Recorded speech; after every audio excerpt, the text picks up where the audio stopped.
Good morning to everybody. Good morning. Good morning.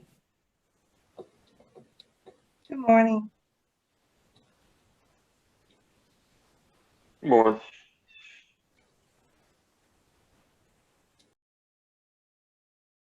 Good morning.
Paul, if you can hear me, you are on mute right now. We can see you talking, but we can't hear you at the moment.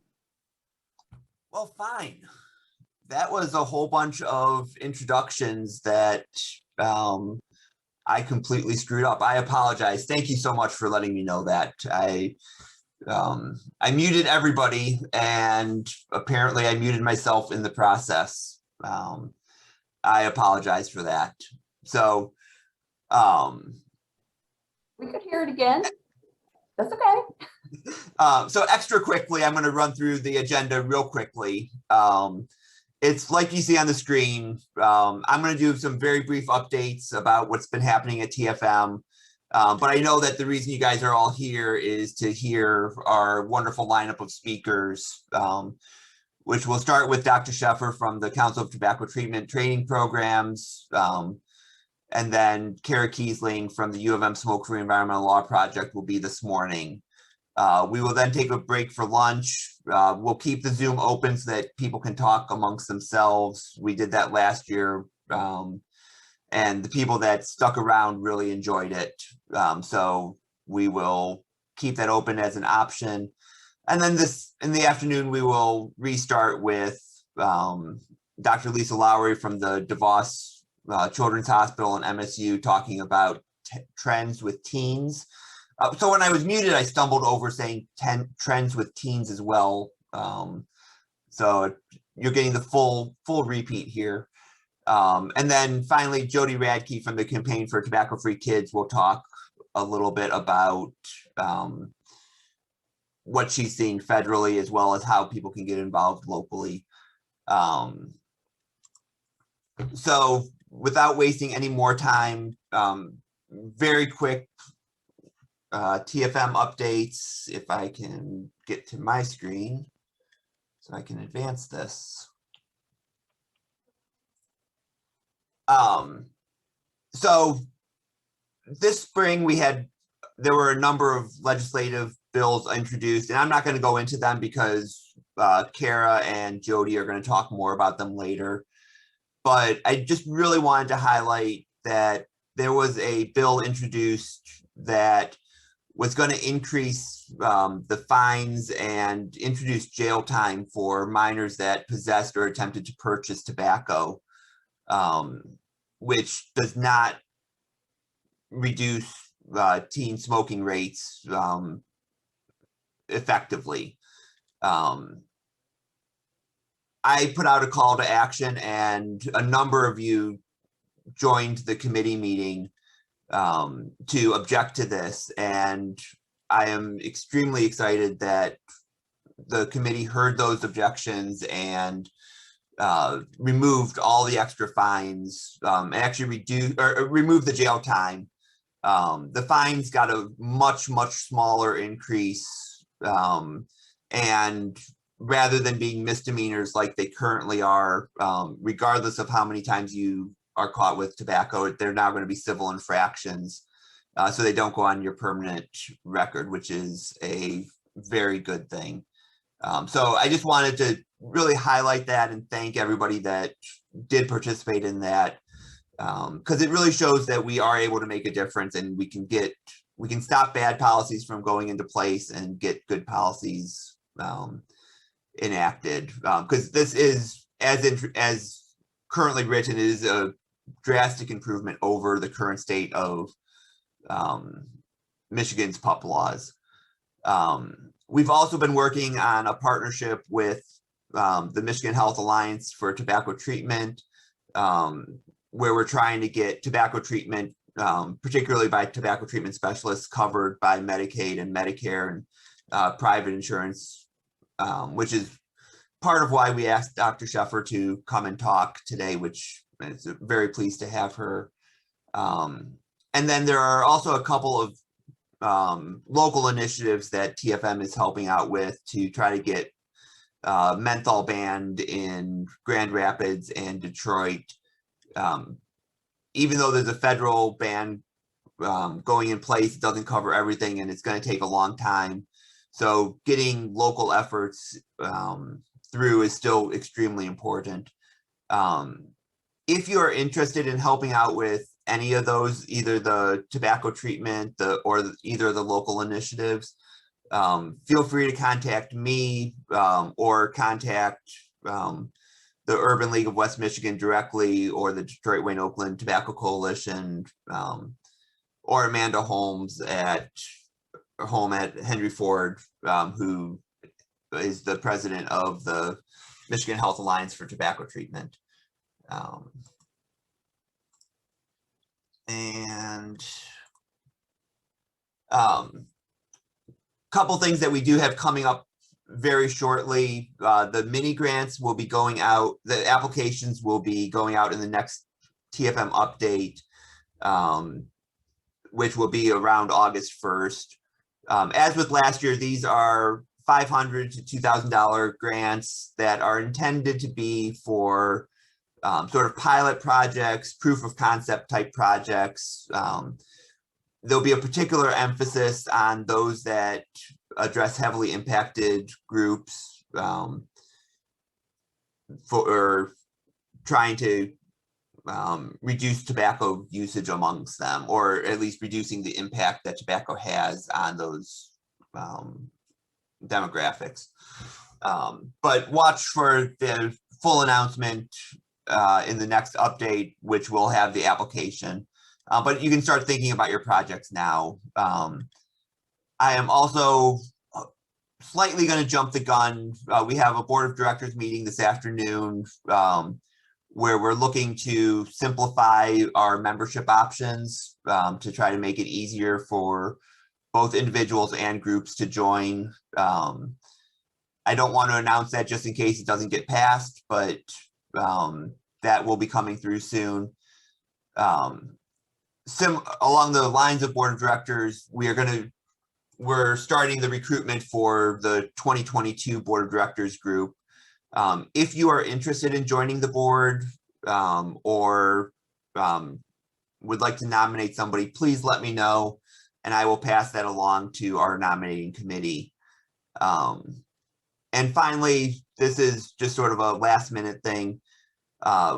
We are producing, I've talked about it in a couple of the updates before, but we're producing some Doodly videos. We had a contractor that was going to do it. It turns out that he is no longer able to, or at least he's not able to in the full extent. If you know of somebody that is interested in doing graphical design and storytelling through video, please put them in touch with me. We have a little bit of money to pay a contractor to do this. And this is sort of it's a relatively small project that we're hoping to get done this summer, definitely by early fall. And you can just email me at TFM at Tobacco Free Michigan about any of these. Before I throw control over to Dr. Sheffer, does anybody have any questions about any of these? Feel free to unmute yourself or just type something in chat.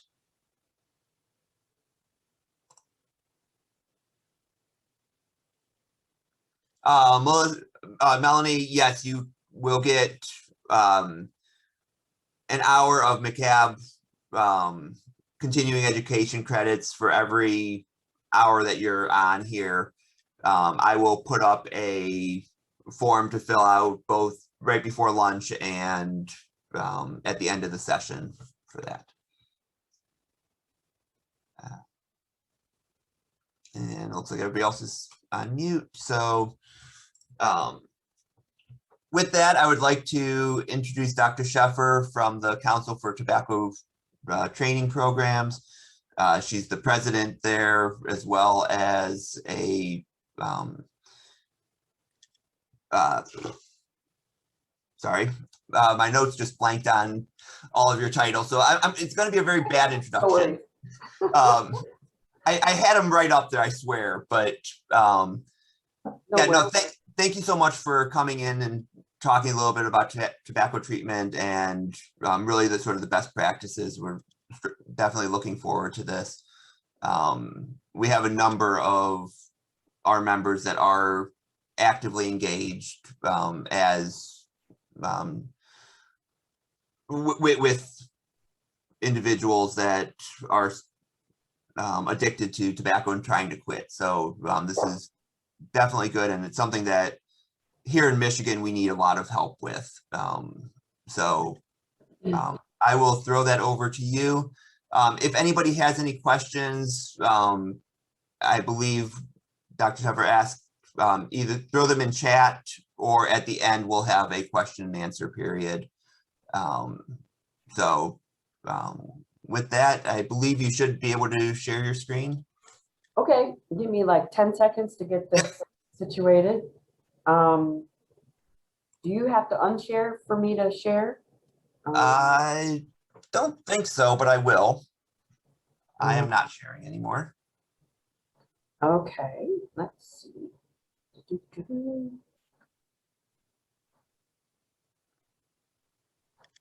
All right, where's the share? Where's the share? There it is. All right. This share. Okay, and then I would start. Perfect. Okay. Are you seeing the notes page or are you seeing the whole page? We are seeing the notes page. Okay. If you go, Perfect. Okay, very good. Now I have to move everybody's faces away so I can see. Terrific. Okay, so you're seeing my screen, my full screen, not the notes page, right? Correct. Yep. Okay, can you see me? Off in the side, yes. Okay, all right. So thank you for inviting me. I'm delighted to be speaking with you or spending some time with you today. As Paul mentioned, my name is Christine Sheffer. I'm a clinician and a researcher at Roswell Park Comprehensive Cancer Center, and I'm the president of the Council for Tobacco Treatment Training Programs. I'm also a training director at one of our accredited TTS training programs. This looks like a really wonderful lineup today, and I was really interested in that you're making some interesting work. You got a lot of stuff going on there that I wasn't aware of in Michigan. My goal today was to kind of give everybody an update on the growth of the tobacco treatment specialist training and the accreditation of programs and the national credentialing effort. So I know it's about national credentialing, but those other efforts are related. So I kind of wanted to give folks a background there. We have, let's see, a good 40 minutes or so, but we should have plenty of time for some questions at the end. This is kind of designed for that this presentation, that we'll have some questions at the end, and there's usually a good bit of discussion. Hopefully you find it interesting. Okay, in the last 15 years, I and others who've worked on this effort have really learned a lot about, credentialing and all that. None of us who led these efforts started with expertise in accreditation and credentialing, and it's just a huge field that is just about credentialing. So some things are confusing, like the difference between a certificate and a certification and accreditation. But all of these things are really important for TTS, right? And consumers and tobacco treatment professionals. It's important for everyone to know about these things, right? So I'm going to give you a little bit of history and discuss the role of the different organizations that are involved in this process. Before I do that, I think it's important to kind of reiterate the goal. The goal here has been the professionalization of tobacco treatment, and no less than the national certification, national professional recognition of tobacco treatment specialists by the public, employers, other healthcare providers, educators, researchers, government agencies, and finally, third-party payers. In this country, how we do this is with national credentialing, focused on standardizing the quality of practice and formally assessing and establishing competencies among individuals who've met certain educational and experiential, requirements. So why a national credential? Why not stop it at state and institutional certificates like we've been doing for, the good part of the past 2 decades? The national credential sets a common standard that often exceeds these most, state or institutional or organizational requirements. It also, though, circumvents conflicts of interest with regard to awards of certifications. I have as a training director, I have, I want my people to be, that I train to get certified. But I have a bit of a conflict of interest, and you really need somebody from the outside to be, assessing those folks. So a national credential also provides a centralized assistance for interested parties and stakeholders to identify quality providers who have met certain standards, right? Like third-party payers. So the process by which national credentials evolve is often very similar. So I'm thinking of credentials like diabetes educators, asthma educators. There's usually a professional association that says, hey, this is something that we need. This profession is evolving and we need some kind of standardization here. And then there's the establishment of competencies and building the infrastructure for training in these competencies. So you can't have a national credential until you have like opportunities for the training that will get people to that credential. So once training resources are available, then you can, start establishing the national credential. Specific challenges for tobacco treatment are that we are an incredibly multidisciplinary bunch, right? The field has representation from nearly every medical, standard medical profession. So making this happen has the extra step of making sure that we have multidisciplinary involvement and that the criteria make sense and are achievable for folks from different professions. In the long run, this is excellent, right? But it just takes more time in terms of developing competencies, training standards, and dissemination. Sometimes it's like pulling together groups that sort of speak different professional languages. We really include nearly every major medical discipline, from dental providers to community workers to public health to physicians and nurses and mental health providers, to all the allied health professionals. So other challenges for tobacco include simply the politics around tobacco use, which you don't find so much in like the treatment of diabetes. So the organization that kind of started this effort is called Etude, and I think probably many of you are familiar with Etude, the Association for the Treatment of Tobacco Use and Dependence. It's a professional organization, multidisciplinary, that identified the need for credentialing back in the 2000s, right? Early 2000s. In 2005, after about 2 years of work, a multidisciplinary team released standards for competencies for different treatment intensities, which reflected the diversity of the professionals and their roles in tobacco treatment. So folks that will only be delivering a brief intervention, they might only need awareness of certain competencies and skills. They're not going to be doing the same thing as tobacco treatment specialists who provide a more robust intervention, right? So after the standards were developed, Etude initiated the development of an accreditation program for tobacco treatment with funding from Pfizer. So then the council was born. The Council for Tobacco Treatment Training Programs is an accreditation program for tobacco treatment specialist training. So this ensures that anyone who comes to those accredited programs is trained to certain standards.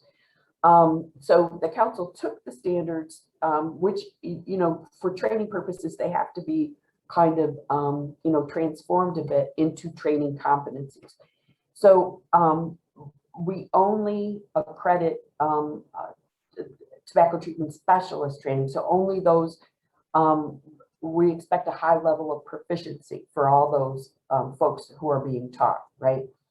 And then we develop the accreditation process and the infrastructure. Programs are reviewed by a board of counselors. These are experts in training in tobacco treatment, each of whom serve for 2 years. We accredited the first program in 2008. In 2017, we separated from Etude and were incorporated as a nonprofit. And we currently have 25 accredited programs and several that are international. And we expect to close 2021 with about 30.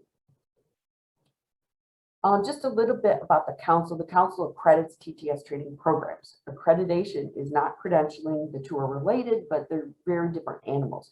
We must have the training that prepares the folks, right? But we must keep kind of a healthy separation between the two to help reduce a perceived conflict of interest. So when a program is accredited, there's a pretty lengthy application that involves showing how the training meets all of the skill sets and the competencies. Accreditation is awarded for 5 years, and every year the programs have to do some reporting, and they get reviewed, a brief review, and after 5 years they need to get reaccredited. It's a good bit of work for the accredited training programs, but it ensures that the TTSs who come there get trained in all of the core competencies and the skill sets.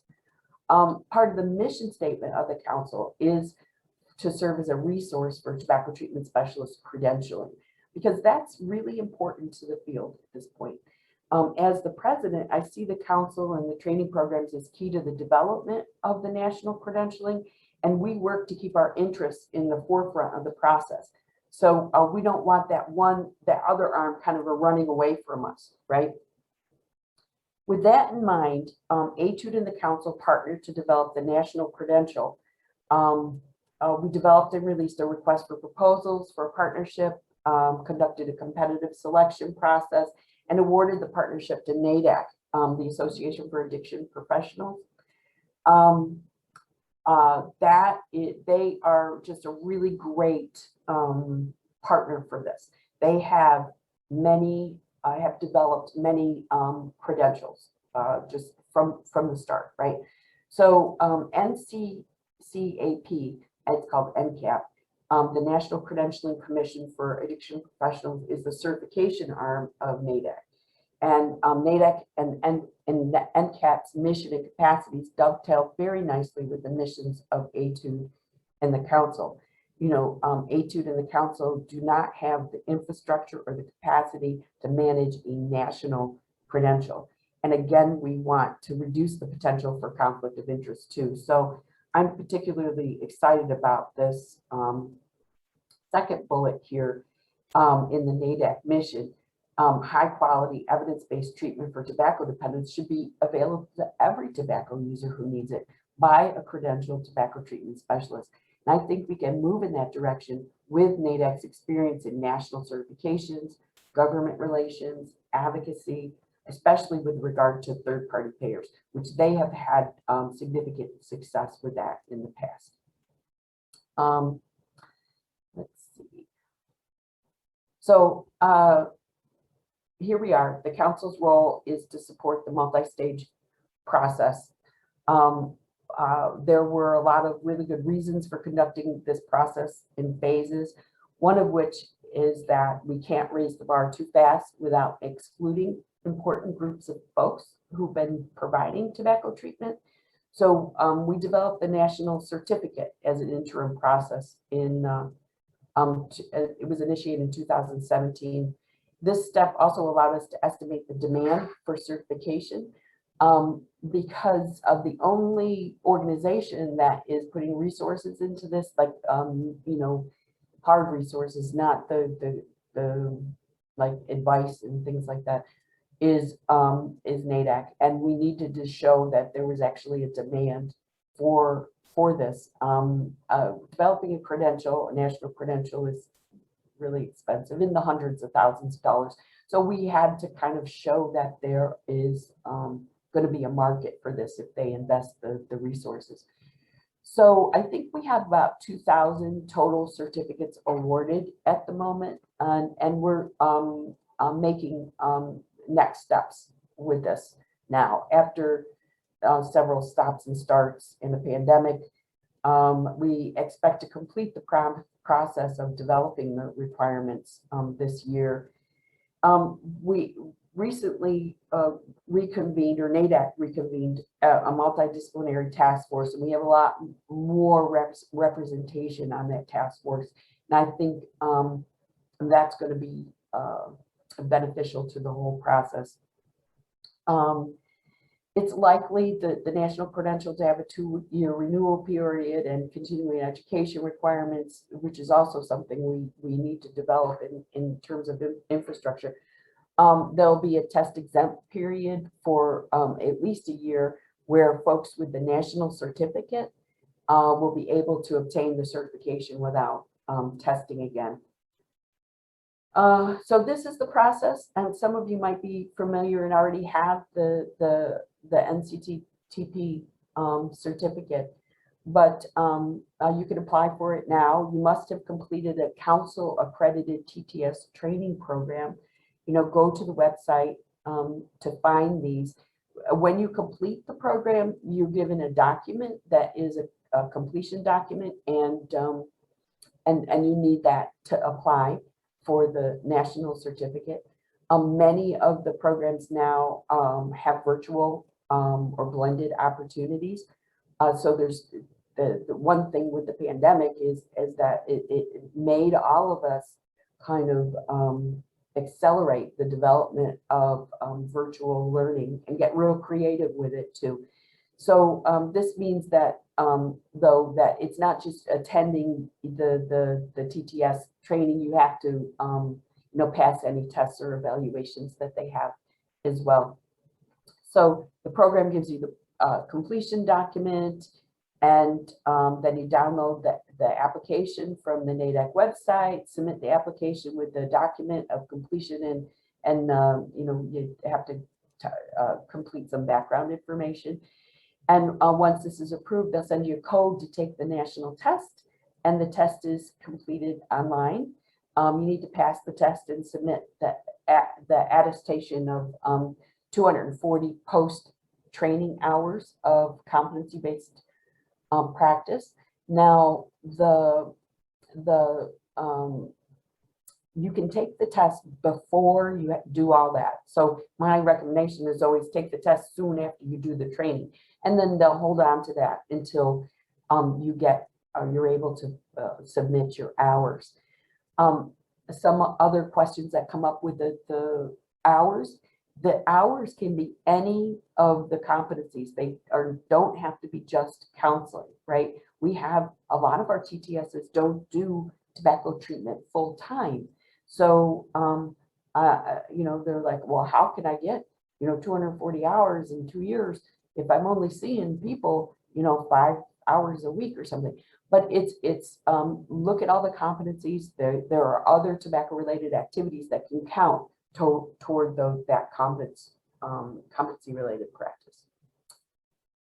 There's the national certificate and the national certification are incrementally raising the bar for obtaining a credential in a way that I think is slow and not, well, it's paced in a way that's not going to shock the field or turn people away.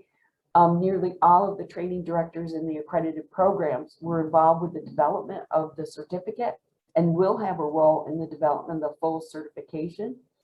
There are some that would like to make it more challenging and some that are concerned about issues of inclusion. Both of these are really important, you know, perspectives, but I'm certain, you know, like with the certificate, that they'll find a middle ground, that we'll all find a middle ground. And the training directors are a great group, you know, insightful, thoughtful, concerned about rigor as well as dissemination. So in the big picture, we have a robust response to the initial offering, and I'm delighted about that. It's enough for moving forward, but it has to be utilized, and this is always in the back of our minds. If it's not utilized, then it doesn't become something that is that we can talk to, you know, CMS about, because one of the most important implications for the robust national certification is that it'll enable us to talk to CMS, which is the Centers for Medicare and Medicaid Services, a federal agency, and CMS sort of sets the stage for third-party payers by regulating Medicare and Medicaid standards. Now, states don't always have to follow them, but once CMS develops a standard, many, you know, do. So the establishment of the national certificate enabled us to get their attention. Etude and some others have been in conversation with CMS, but we need the full certification to really have a strong argument for recognition by third-party folks. So if you have a moment, take a moment and visit the NCTTP website as well as the council website and the Etude website. Look at all of the different programs that we have now, and you know, we can always contact me if you have any questions. But this here, Yao is the contact for the certificate. So I'm going to stop sharing. And we have a good amount of time, I think. Ooh. Oh boy, there's questions in the side. Dr. Sheffer, a couple questions that happened. It looked I'm not sure why, but part of your presentation, the left-hand side was cut off for some people. Like part of a letter, so not a lot, but Oh, but particularly that last slide in particular, the zooming was very, the contact information was cut off.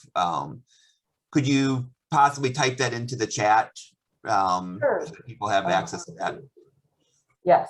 Does anybody have a question or anything about while I'm doing this? So you had a couple questions of people saying that they're ready to take the exam. They have their 240 hours, but how do they go about with the attesting that they're ready for that? And also, is there a study guide for the exam? So good questions. So on the original application, there is an attestation of the 240 hours. You can use that, or there is a document that you can use that's separate from that. But I mean, I would just take the original application, take that part out, you know, and sign it, and then send it to Yao. Now, I'm not in charge of it. I just want to let you know I can provide advice. But Yao would be the person. And if you don't get a response quickly, then, you know, you just copy me and I'll help make it go through. So that's how you send in your hours. If you want to even ask Yao, you know, I want to do this now. Where's that document? It might be on the website, but I'm not sure. You know, copy me and I'll help shepherd it through. So there is not a study guide.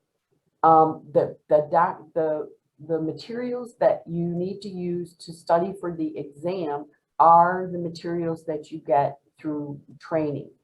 They are the best sources of materials. Now, all of the training programs provide enduring materials, and that's what you need to use for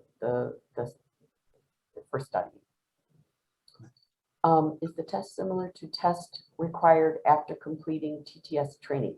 Yes, many of the tests that are given by the accredited programs are very similar to the national test. All of the training programs participated in the development of the national test. I can tell you, like, our test at Roswell is very similar. Ours, though, our program, we have a lot about tobacco product development, and probably it has a larger emphasis on that. So ours has more questions about those things, you know.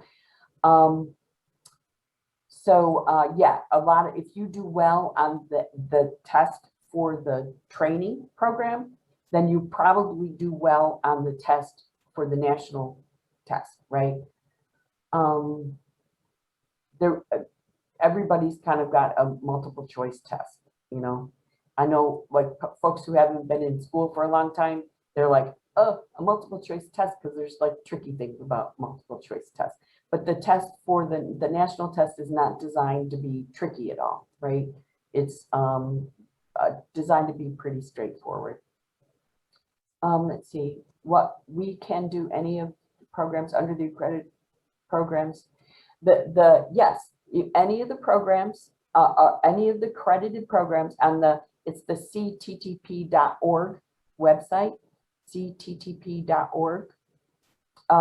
The Council for Tobacco Treatment Training Programs, you can search that and will come up. Any of those programs, and even we have programs in Jordan and Saudi Arabia. I know that programs or folks in the United States who are serving Arab groups who have some high levels of tobacco use have attended those trainings and been very pleased with kind of the cultural, understanding the cultural nuances there and working with that population. So any program is gets you there. Could you repeat what your test has more of? I was writing. Oh, the Roswell test has more about the tobacco product development, different kinds of tobacco products. We have like 3 or 4 hours. That's extra. It's beyond the competencies, so that our test has that, but that you wouldn't find that on the national test. Let's see. I completed my TTS training 4 years ago. Do I need to attend another training prior to applying for the certificate or certification? You have to go back to your TTS training program and ask them for the document and they'll know what you're talking about, right? If you get that document, you're fine.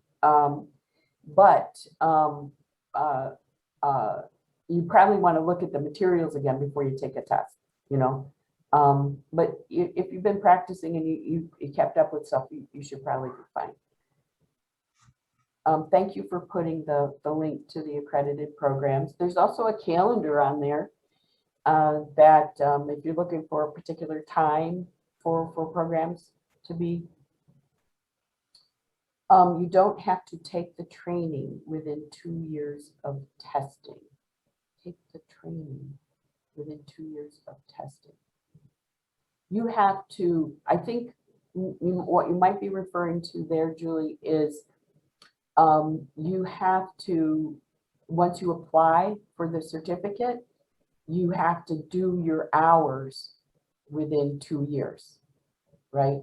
So you've got, once you start to get the certificate, you've got 2 years within that.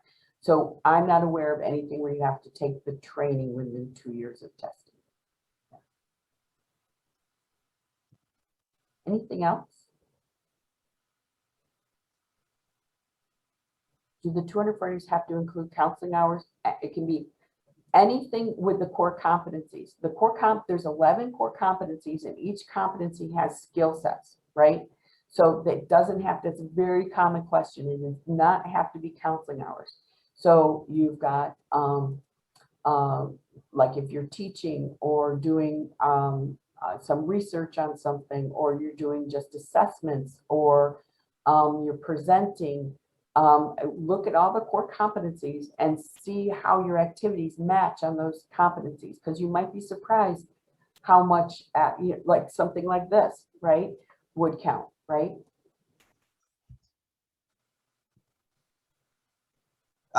Likewise, if anybody isn't comfortable typing in, you feel free to also unmute and ask questions as well. Sure.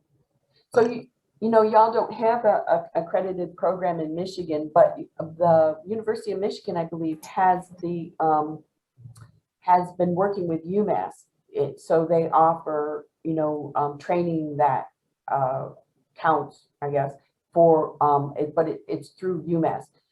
It'd be great if you could have your own TTS training, you know, their accredited TTS training in Michigan. And if anybody wants to, like, I don't know, get behind that effort, I'm, you know, glad to assist. Christine, this is Yes. Lena with the University of Michigan.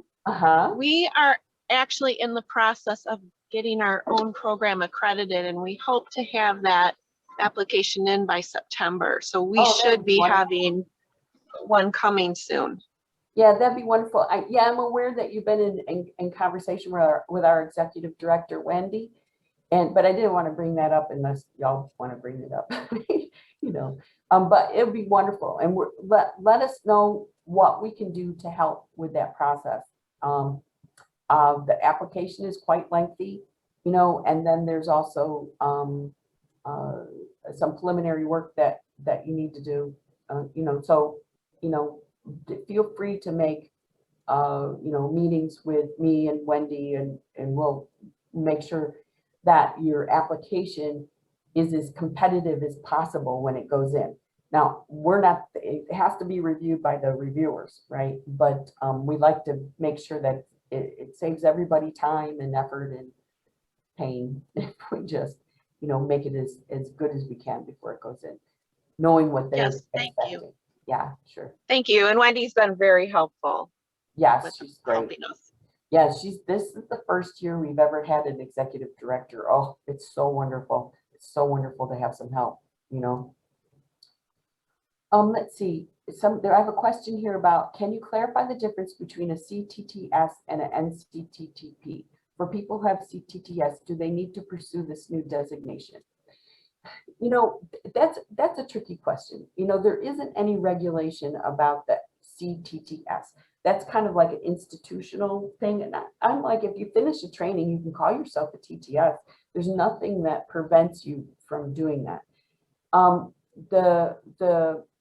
The certified part of the CTTS is usually an institutional, and in a couple of states, it's a state thing, right? So it's just just a little bit of a different animal, but it's not nationally recognized like the national certification. So does that help? Does that understand? It's an evolution, and then where we're going from, you know, like smaller designations to larger designations doesn't mean your CTTS doesn't mean anything. It just is in different contexts. I hope that answers that question, Annie. List of core competencies. If you go on our website, you can get a list of the core competencies. They've been published. Let's see, there was in the Journal of Smoking Cessation, I was the first author. You can find a list of them there. They're on the Etude website. And if you, and if you download the application from our website, the council website, you'll see that there's a bunch of other stuff, but there's the list of the core competencies. They're also included, just an abbreviated list on the national certificate application. But if you want some, just email me. Okay. The NCAP nicotine dependent specialist prior to addictions and the CEs needed later are broad. Tobacco type activities and others such as, okay, I want to make the distinction. The NCAP nicotine dependent specialist is different, right? It's been around for a long time, and it doesn't correlate with the core competencies. What we're doing now is working on that existing certification that wasn't quite, it wasn't utilized much, but it didn't apply to like the tobacco world so much. So we're working on that right now. You're right, but that's a different path. Don't apply for that now, right? Apply for the certificate now. Oh, good. You posted a list of the competencies. Yeah, everybody would like to be reimbursed through Medicaid or Medicare. And there are some states who have been able to do this. But you know, what we need is more of a national effort for that, you know.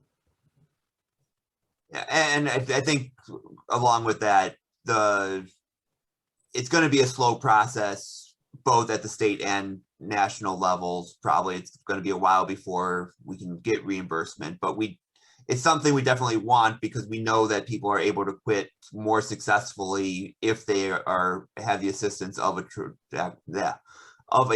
tobacco treatment specialist. I cannot say words with T today, which is horrible. But yes, so that's why TFM is happy to be working with MHAT to try to work at the state level, support your efforts at the federal level, because we know that healthcare systems are less likely to provide full programs if they're not getting reimbursed for it. That just makes sense. So if we can get reimbursement, that will both help you personally, but also just help the general ecosystem of tobacco treatment specialists to grow it and expand it, which is why this is my personal urge, is to go out and get those, because if we can show that not just through numbers that to our tobacco treatment specialists in Michigan have made X number of people quit, but that everybody is being certified that this is a legitimate specialty, that carries weight with the people making decisions. So the more of you that are able to go out and get your certifications, the easier it is to then get the Medicare, Medicaid coverage, and then also the private insurance coverages, because we have had a mixed history of that in Michigan, and we need to get that back so that you are able to provide these very critical services. Right. And this thing has emerged from in the early 2000s. There was a lot of resistance because it was like, well, that means that I wouldn't be able to, or so-and-so wouldn't be able to deliver tobacco treatment services. And that's not it, right? And then, you know, we were pretty heavily kind of invested in the public health realm with the brief interventions, you know, and thinking that was going to be like a solution. There was a lot of effort to that, right? But what we found after that couple of decades of doing that, it started in the 90s, was that it's good for some, but we need other options, right? And those other options, like the more intensive treatment, especially for this, you know, folks who haven't quit so far, right? Given all the different pressures. So they need more intensive treatment, and that's not something that healthcare providers can provide in the current like primary care setting, or it's kind of like emerged more like how, you know, we send people with diabetes to a diabetes specialist or an asthma specialist. You know, some people can control those, you know, their you know, disorders or presentations or whatever with minimal assistance. Yeah, some people are successful with that, but some people are not, and they need more help. And so I think it's pretty widely recognized that tobacco treatment specialists can help those folks. That's been an evolution, though. It wasn't always that way, you know, in the early 2000s, and maybe some folks who've been on this path can say more about that.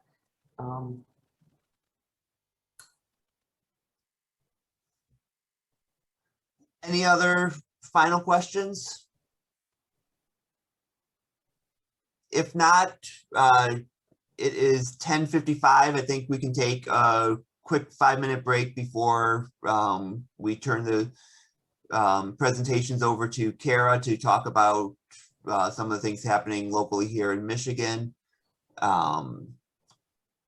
But just really want to thank you for coming on and giving this presentation. I think from the questions, it's a very helpful and something that a lot of people have been asking about, where the certifications are and what's going on. So I believe this will be helpful. And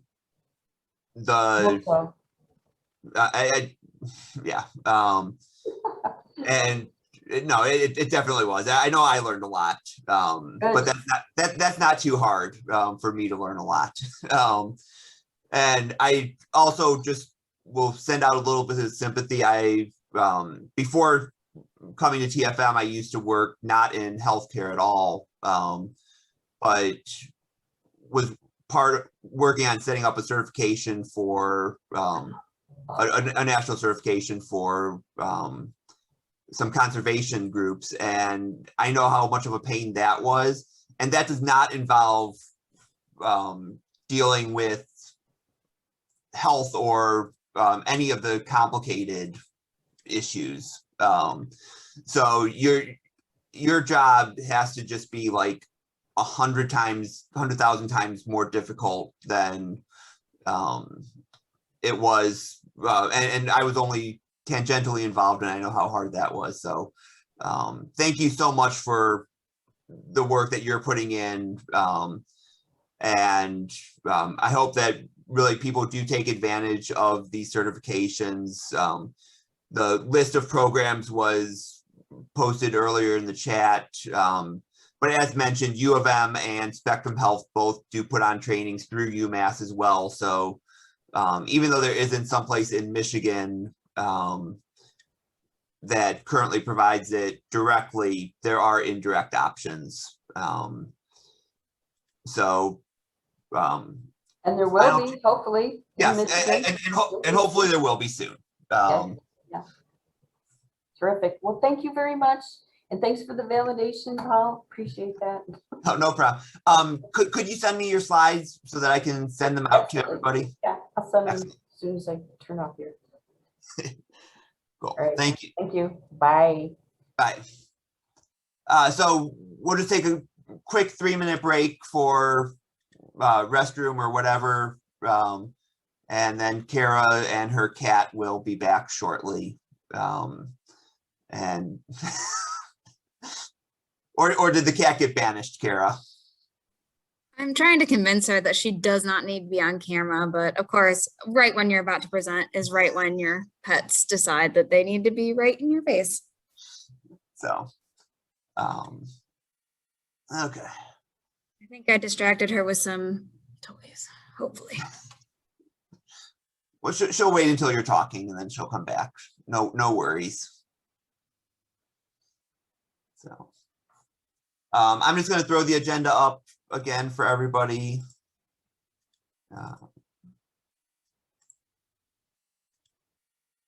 Nope, that's the afternoon portion. I want the.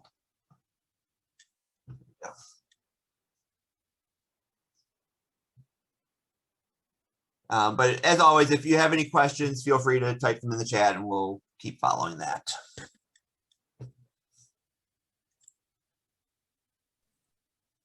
Should I double check that my slides are going to show up right? Sure. Yeah, why not? That way and if not, I do have your slides, so I can share them in Great. Directly. But All right, let's see. oh, you might not be a host yet. I still can. We're all good. Okay. Okay. It's just taking a little bit. Okay. So I think on my end, my slides are showing up correctly. Is any bit of it cut off? There should be a little bit of white space to the on the side that was getting cut off for me. I see a full white border all the way around. So okay, great. And then of course, if there ever is the issue that it gets cut off, I will be sharing my slides afterwards. So hopefully nothing is too close to the edge. So, okay. My phone tells me that it is 11 o'clock. So, I think we can turn it over. I think probably everybody knows Kara. She presented last year. Kara comes from the Smoke-Free Environments Law Project at the University of Michigan, which is a really great resource if you have any questions about anything research related. I go to Kara or Cliff and they get answers back to me right away. So highly recommend sending any sort of questions or things to them. That she will get you a very good good response. So but yeah, so Kara, I will pass it over to you. Great. And as you mentioned, we usually work on policy at all levels, but really we focus on Michigan and the local level. So that's what I'll be doing today. And then also in addition to my role with SFELP, or Smoke-Free Environments Law Project, I am a PhD candidate at the University of Michigan studying tobacco and vaping. So very much in this world and happy to share what I've been working on. Okay, so since there's been a lot going on with tobacco policy recently, I just wanted to provide a quick overview. So of course, we'll be talking about menthol, though there's been a lot of changes there. As Paul mentioned earlier, purchase, use, and possession. So that has to go along with when there's penalties for youth for having tobacco. And then there's been some movement with tobacco taxes locally, so we want to talk about that. There is a Senate bill package which has been worked on last session and also this session that I wanted to give an overview of. It contains a lot of the components that we'll be talking about before that. Then I wanted to address emerging products because there's always some new products coming up that we have to regulate and deal with. So I want to give a brief idea of how that's going, and then talk about other policies as well. And throughout the entire presentation, I'll also be really focusing on what research is available and what we know about these things from the academic end. So let's start with menthol. Menthol is really an additive that is added. It creates a cooling effect. I'm sure you've heard about this many times before.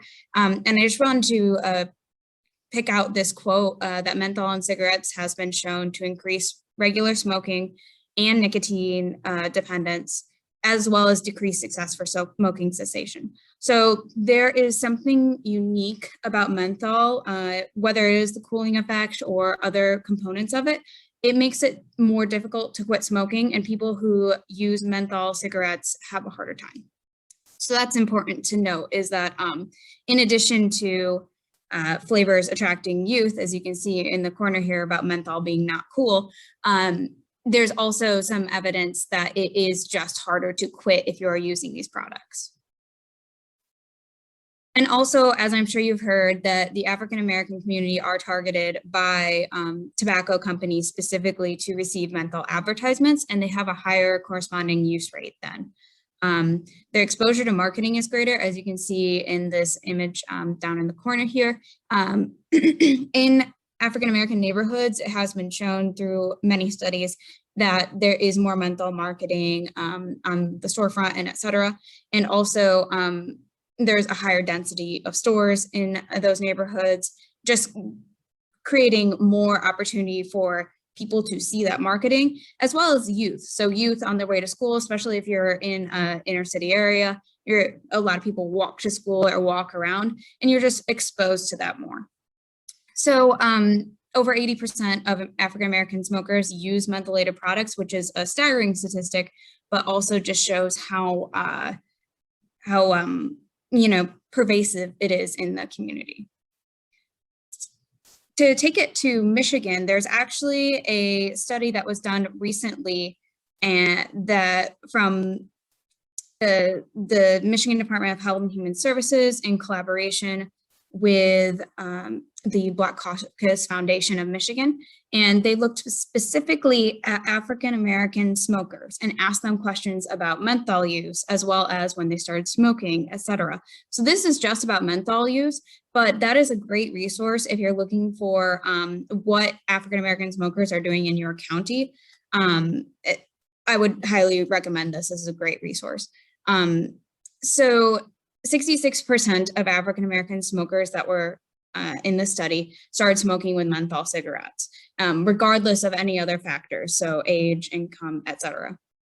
And also, in addition to starting with menthol cigarettes, many of them started before age 18. So that's an additional concern. Of course, we've kind of already mentioned that youth are targeted, and as well as African-American community. So African-American youth are particularly at risk.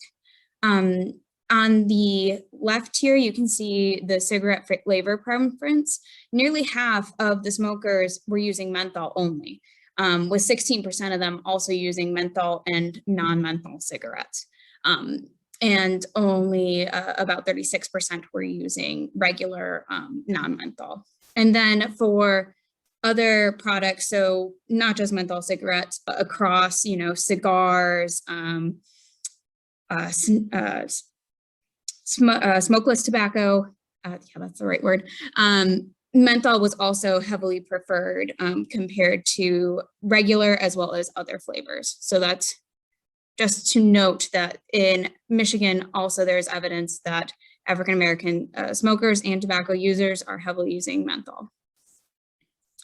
In addition to youth and African-American communities being targeted, there's also evidence that, women as well as LGBTQA community are also targeted by tobacco companies for menthol advertising. So it's a pervasive problem, and there are many different communities that are affected. So that's good to keep in mind when you're doing policy that is addressing this. Also, there has been a long-standing understanding in the research that people who have mental health conditions are more likely to use menthol for whatever reason. They may be a targeted group as well. And more recent research has come out that youth specifically who have mental health conditions use menthol above and beyond the regular known relationship between mental health and smoking. So menthol is specifically used by youth who are having issues with anxiety, depression, etc. And there is also a link with severe mental illness. So this is, again, just showing what communities and people might be more at risk for using these products and who it will impact and affect as these policies change. So now to talk about the major policy change, which I'm sure we've all heard about, which is the US Food and Drug Administration committing to banning menthol in cigarettes. And so just to give some idea of this, in 2009, menthol was actually the only flavor for cigarettes that was excluded when the rest of the cigarette flavors were banned through the Family Smoking Prevention and Tobacco Control Act. And since that move, they were considering banning menthol or removing it. It just took a really long time. Obviously, it took over 10 years. So in 2013, they had released a report essentially showing what I had just showed, which is that menthol has a known relationship and targets certain communities and has health impacts. But then it took another few years after the FDA director noted that they were going to act, and then they didn't act for a few years. So that led to a lawsuit, which got the FDA to finally act.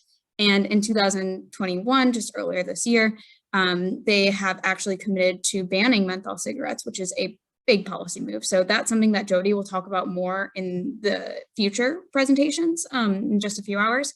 But this is a really big deal. And as excuse me, as Paul had excuse me for a drink of water. Okay, as Paul had mentioned, there are things that can be done locally while we are waiting for this to happen. So it will take a number of years for the ban to actually be in place. And as Paul had also noted, it does not cover all products. So there is opportunity for local bans to build upon this. And I'm going to discuss what the projected impacts of that are now. So there was a scoping review that was done in 2020 by a University of Michigan team, which were trying to estimate what the impact of a ban would be prior to when it was passed. But now this is more important as we're trying to get an idea of what may happen. So they looked at the hypothetical menthol ban what will happen now, as well as the results of actual menthol bans, as well as other flavor product bans, just to get an idea of what may happen. So for the actual menthol bans that had already gone into place in several different states, as well as Canada in specific, they found that there was an 11%-ish decrease in cigarette sales overall. So not just menthol cigarettes, but all cigarettes overall, that there were about 30 to over 60% of people who were menthol smokers who attempted to quit, and almost 25% of those actually successfully quit following the menthol ban in their area. A large number also, between 30 to 76%, switch to another tobacco product. So you're going to see some substitution. So if menthol cigarettes are no longer available, then they may go to a different product, with 30% of those switching to e-cigarettes, which it could be reduced risk. So using those numbers from what actually happened after bans were put into place, the study team focused on using that for a model that would show what would happen and tried to estimate based on those numbers. So these are pretty conservative estimates. That's usually what the University of Michigan team tries to do. So they estimate that between 25 to over 60% would attempt quitting, and that 11 to 46, so less than half, would switch to another product, and 12 to about 30% would switch to e-cigarettes. So these are pretty large numbers. So as expected, there will be a large shift. Well, it won't be completely away. It will really change the how people are using products. The other key findings that kind of show that is there is a big substitution. People will move toward flavored cigars. That's why it's important that the FDA is also reducing flavored cigars, and why local policy should also consider doing that, because that is what people are going to do. If the flavors aren't available, if menthol is not available, then that's a close alternative. Clove cigars specifically are a concern because they're pretty comparable. So that is something to consider as you're creating local policies or thinking about how this will impact people in your area. Also, people expressed an intent to find menthol products regardless. So this does create the concern about an illicit black market or other things of that nature, or crossing borders. As mentioned, Canada has banned menthol, so people can't go that way. But there may be some issues with that, but it's usually pretty minimal. People don't usually cross borders, especially international borders, to get cigarettes or cigars or other tobacco products. They usually just substitute to what else is available. So keeping in mind what's available will be key. And for the menthol ban, it will be harm reduction for people who are most affected. So as we talked about, African-American communities are targeted and have higher rates of use. So the overall reduction in smoking prevalence, not just for menthol, but of all cigarettes again, would be between almost 10 to 25% as estimated in 2011. And that could lead to a large number of deaths averted. So of course, we know if people stop smoking, then they have health benefits and are less likely to have tobacco-related disease and mortality. Also, there was a paper in 2019 that was looking at the menthol bans and suggested that it could reduce disparities in cardiovascular health.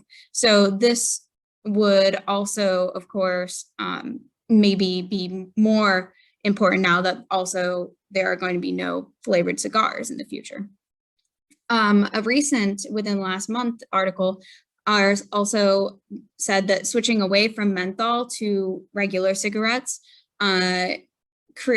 really had big increases in abstinence rates at 30 days and also sustained to 12 months abstinence. So as I mentioned earlier in this presentation, menthol is harder to quit. So if people even just switch from menthol to non-mentholated cigarettes, you're going to see a benefit. So even if people are still smoking, there is still a benefit, as it makes it easier for them to quit and receive the same benefits. Again, this would most help people who are targeted and are using these products. And of course, with everything is about compliance, right? So if you don't have enforcement, you don't have compliance, it won't be successful. There was a partial ban a few years ago in Chicago and only about 57% of retailers were compliant when researchers went out to check and see what compliance was like. It will likely be better when there's FDA action, because it will be the same across the entire country. And also it won't be a partial ban, it will be a more well-known and well-established ban, which I think was part of the issue in Chicago, is that it was a little unclear what products were banned, what wasn't, et cetera.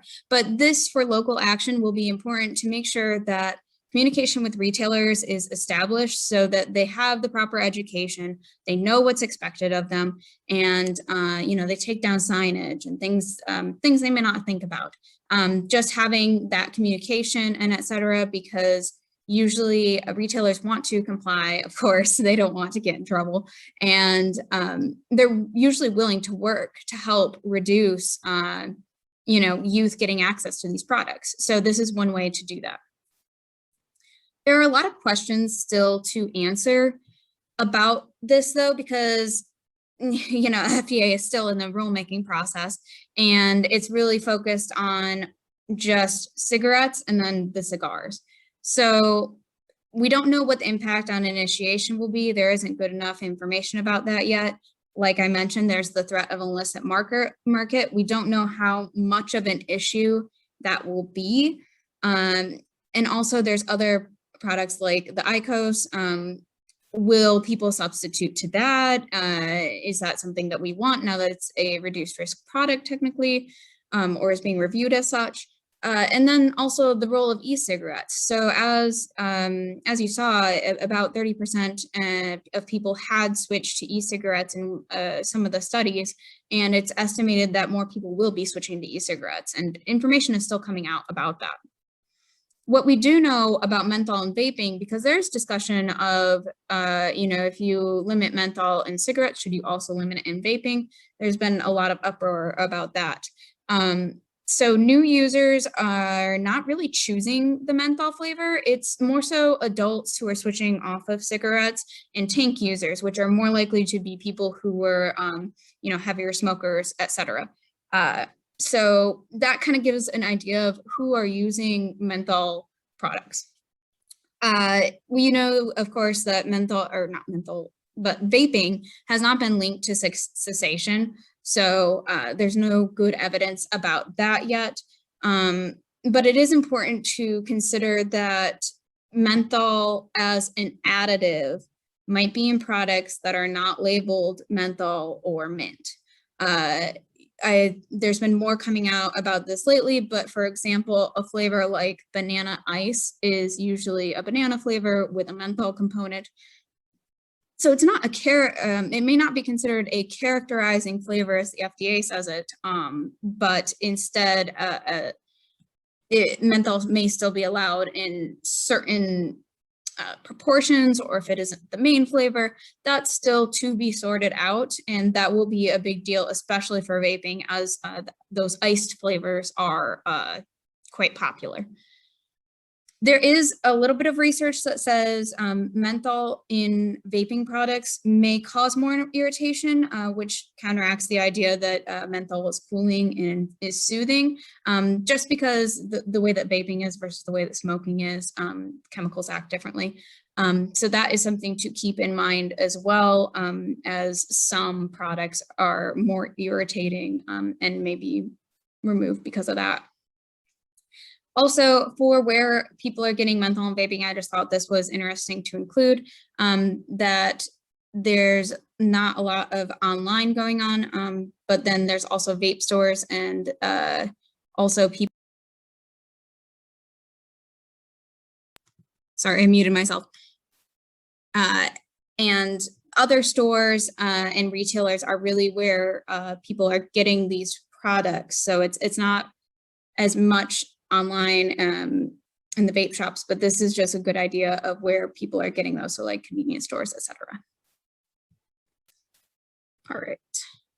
So now to move away from menthol and over toward purchase, use, and possession. And during this transition, I also wanted to acknowledge that there have been some organizations that have had concerns about menthol, and because the use is higher in African-American communities and et cetera, that banning it would then create problems for Black youth, Black and brown youth, and create a problem where they're getting punished more. And that really comes down to the purchase, use, and possession. So not so much menthol, and a few people that I have talked to in organizations say that these penalties aren't really used. People, police forces don't have the time or money really to go out and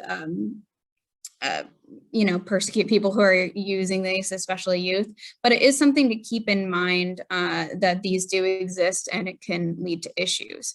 So PUP laws, specifically purchase, use, possession, are linked to health equity concerns, of course, because the penalties vary. So if you are penalized, then you could have fines, you could have mandatory education, they could restrict your driving, which then would make it a problem if you have a job to get to, and et cetera, as most young kids do.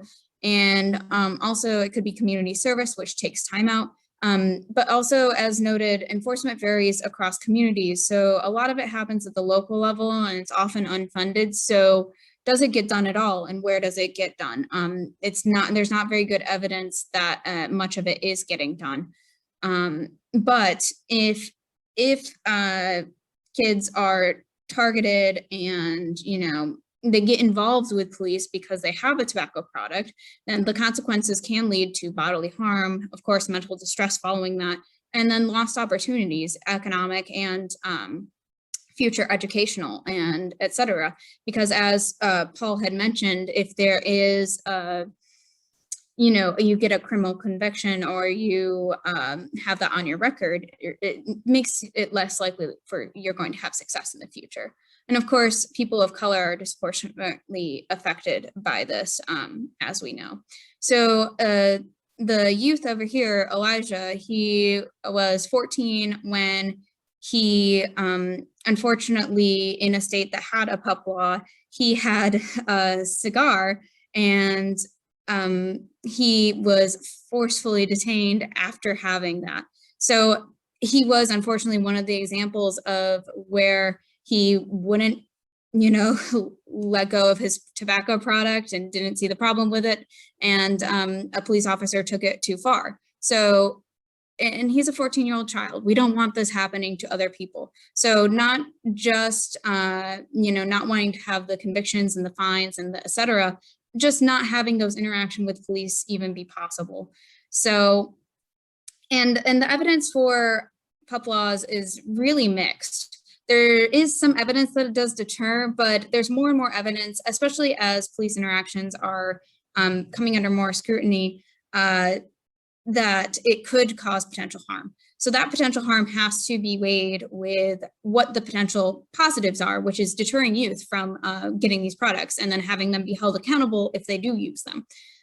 So the example of that is, like Paul was talking about, the HB 4427. So that was earlier this year, and there was just some mistake where they thought that they were taking it and doing a civil penalty, getting it away from criminal, but there was some wording in there that also included prison time potentially for youth who had a second, third, fourth offense.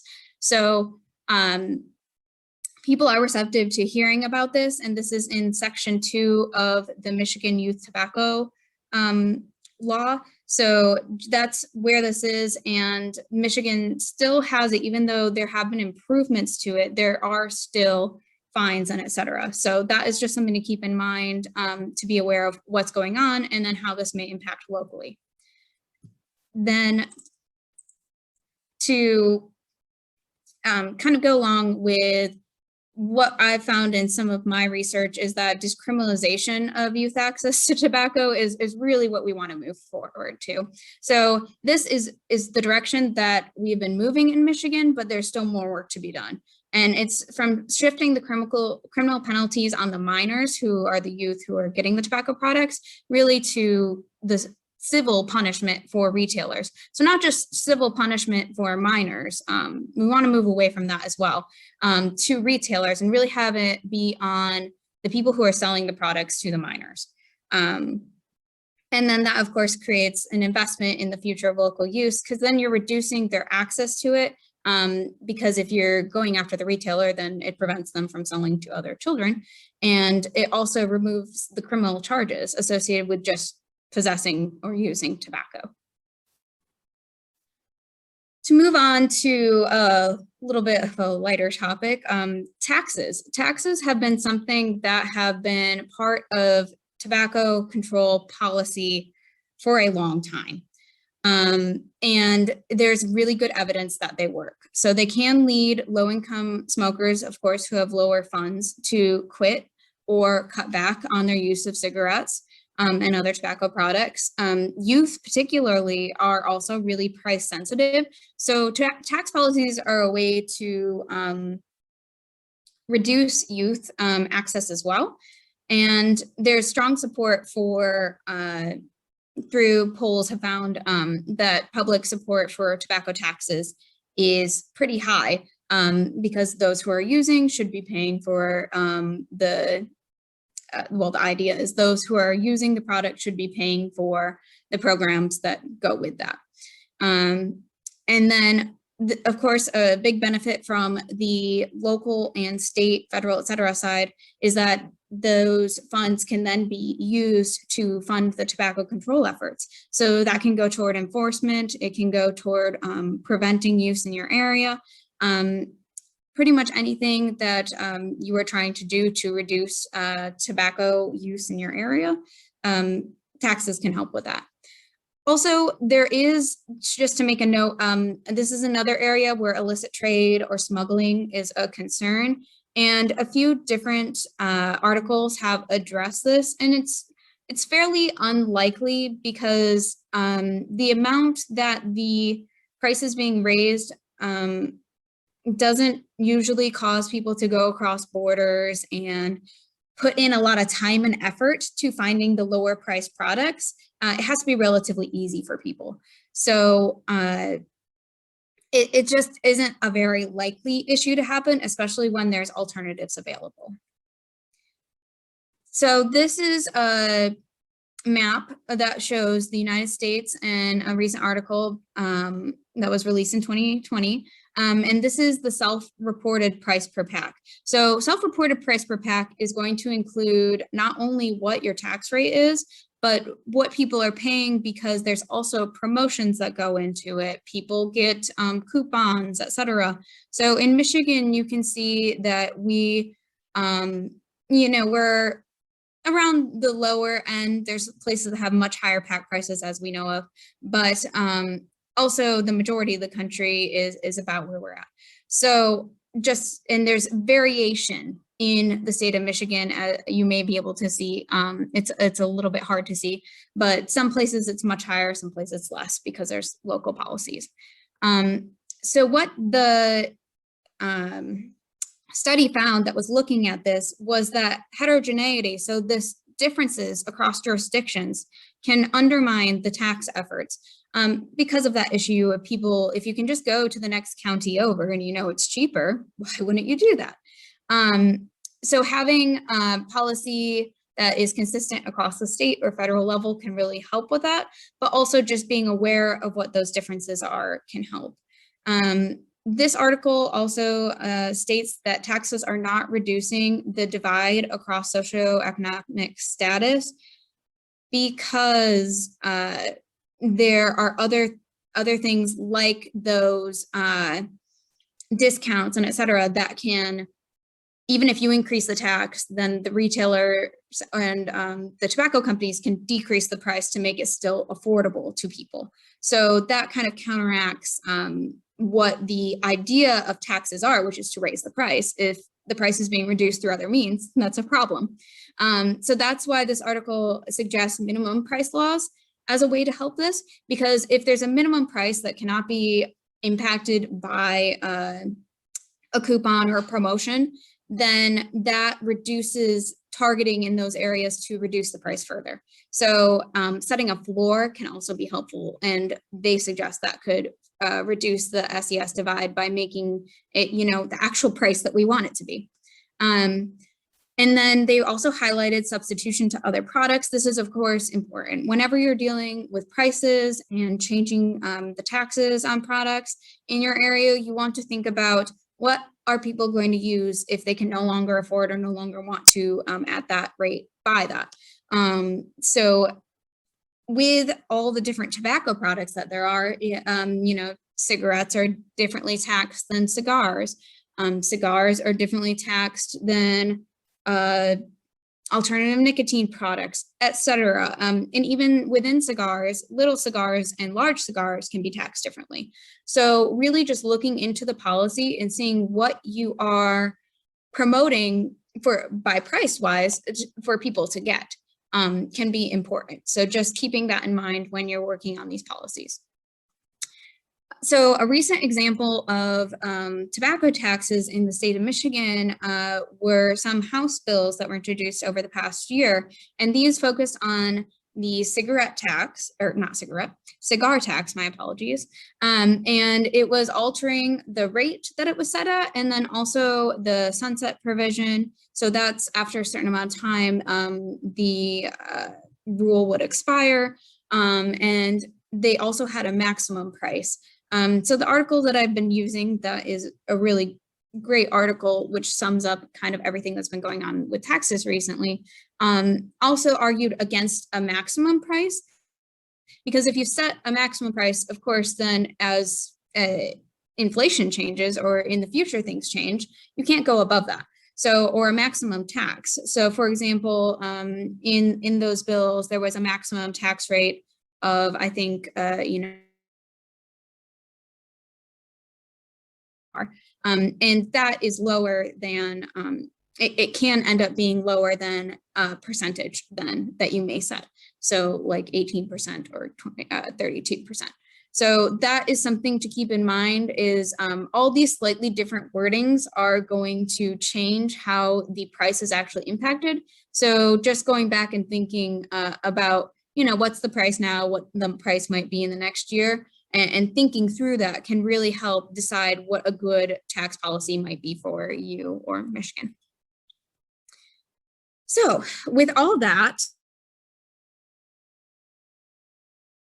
thing that has been worked on from last session to this session, and it's the Senate bills 572 through 577, and I just wanted to create a little summary of this to give a snapshot of what's going on. So overall, the idea is to change the Youth Tobacco Act to align with Tobacco 21. Since Tobacco 21 had passed in December 2019, even though it's the law of the land, it needs to be reflected in Michigan law, and there are some things that need to be done to really make it enforceable, or better enforceable, within Michigan. So the first bill, the longest bill in the package, is 572, and it also works on tax rates. So it has cigar tax caps, and it has them exempted from the 32% cigarette tax. So 32% is the tax rate for cigarettes in Michigan, but that's different for, of course, like I said, cigars and other products. So it's good to think of what the different levels are, and again, what are you incentivizing? So there's also new taxes included for e-cigarette products. And in the new iteration of these bills, there are open vapor systems and closed vapor systems, which are also taxed differently. So there are small differences to note in these. And so an open vapor system is like a tank system, and a closed is more like a pod system, and just for your knowledge. And it's interesting that these two are taxed differently. So it's about why, and is one weaker than the other? We don't know yet. I haven't been able to, you know, go through all the thought processes of what will the actual price be, what will be impacted, but this is just something to note. And when you're going through and making your own policies, do you want to tax these differently, or do you want to have it be the same across? How complicated are things? And again, is one being incentivized over another, or is this just simplifying the way that you're going to go about taxing these.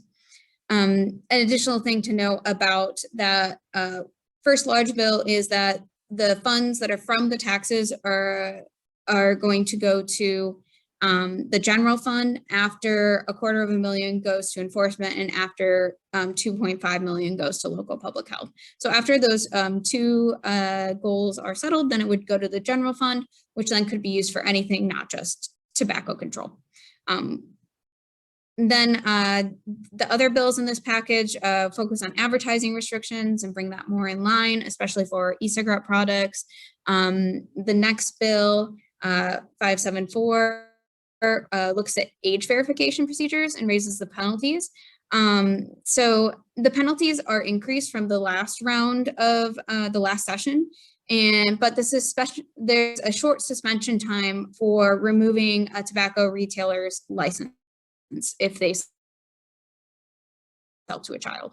So these are just small things to note, and research shows that it's more of a penalty to have cannot sell tobacco products versus giving a fine. It's usually more harmful to the business. So it's, again, whatever you want to incentivize. Additionally, there are more details about age verification. Something that is also going on within Michigan and across the country is that there are changes to the way the IDs are being scanned. It's proof of age now. So there's some more details about that, which would be good to look into if you're considering doing legislation as well on what you're going to qualify as checking age for age verification in your area. The last few bits of this policy package deal with creating a license system for retailers. It's not just vapor product retailers, they're adding vapor products, but it would be for tobacco products, alternative nicotine products, a pretty comprehensive license system. It would only cost $250 per establishment per year, with a renewal of $100, which is quite low. So of course, in other areas, they use these fines to uphold the enforcement of these policies and making sure that, you know, the taxes are being collected, et cetera.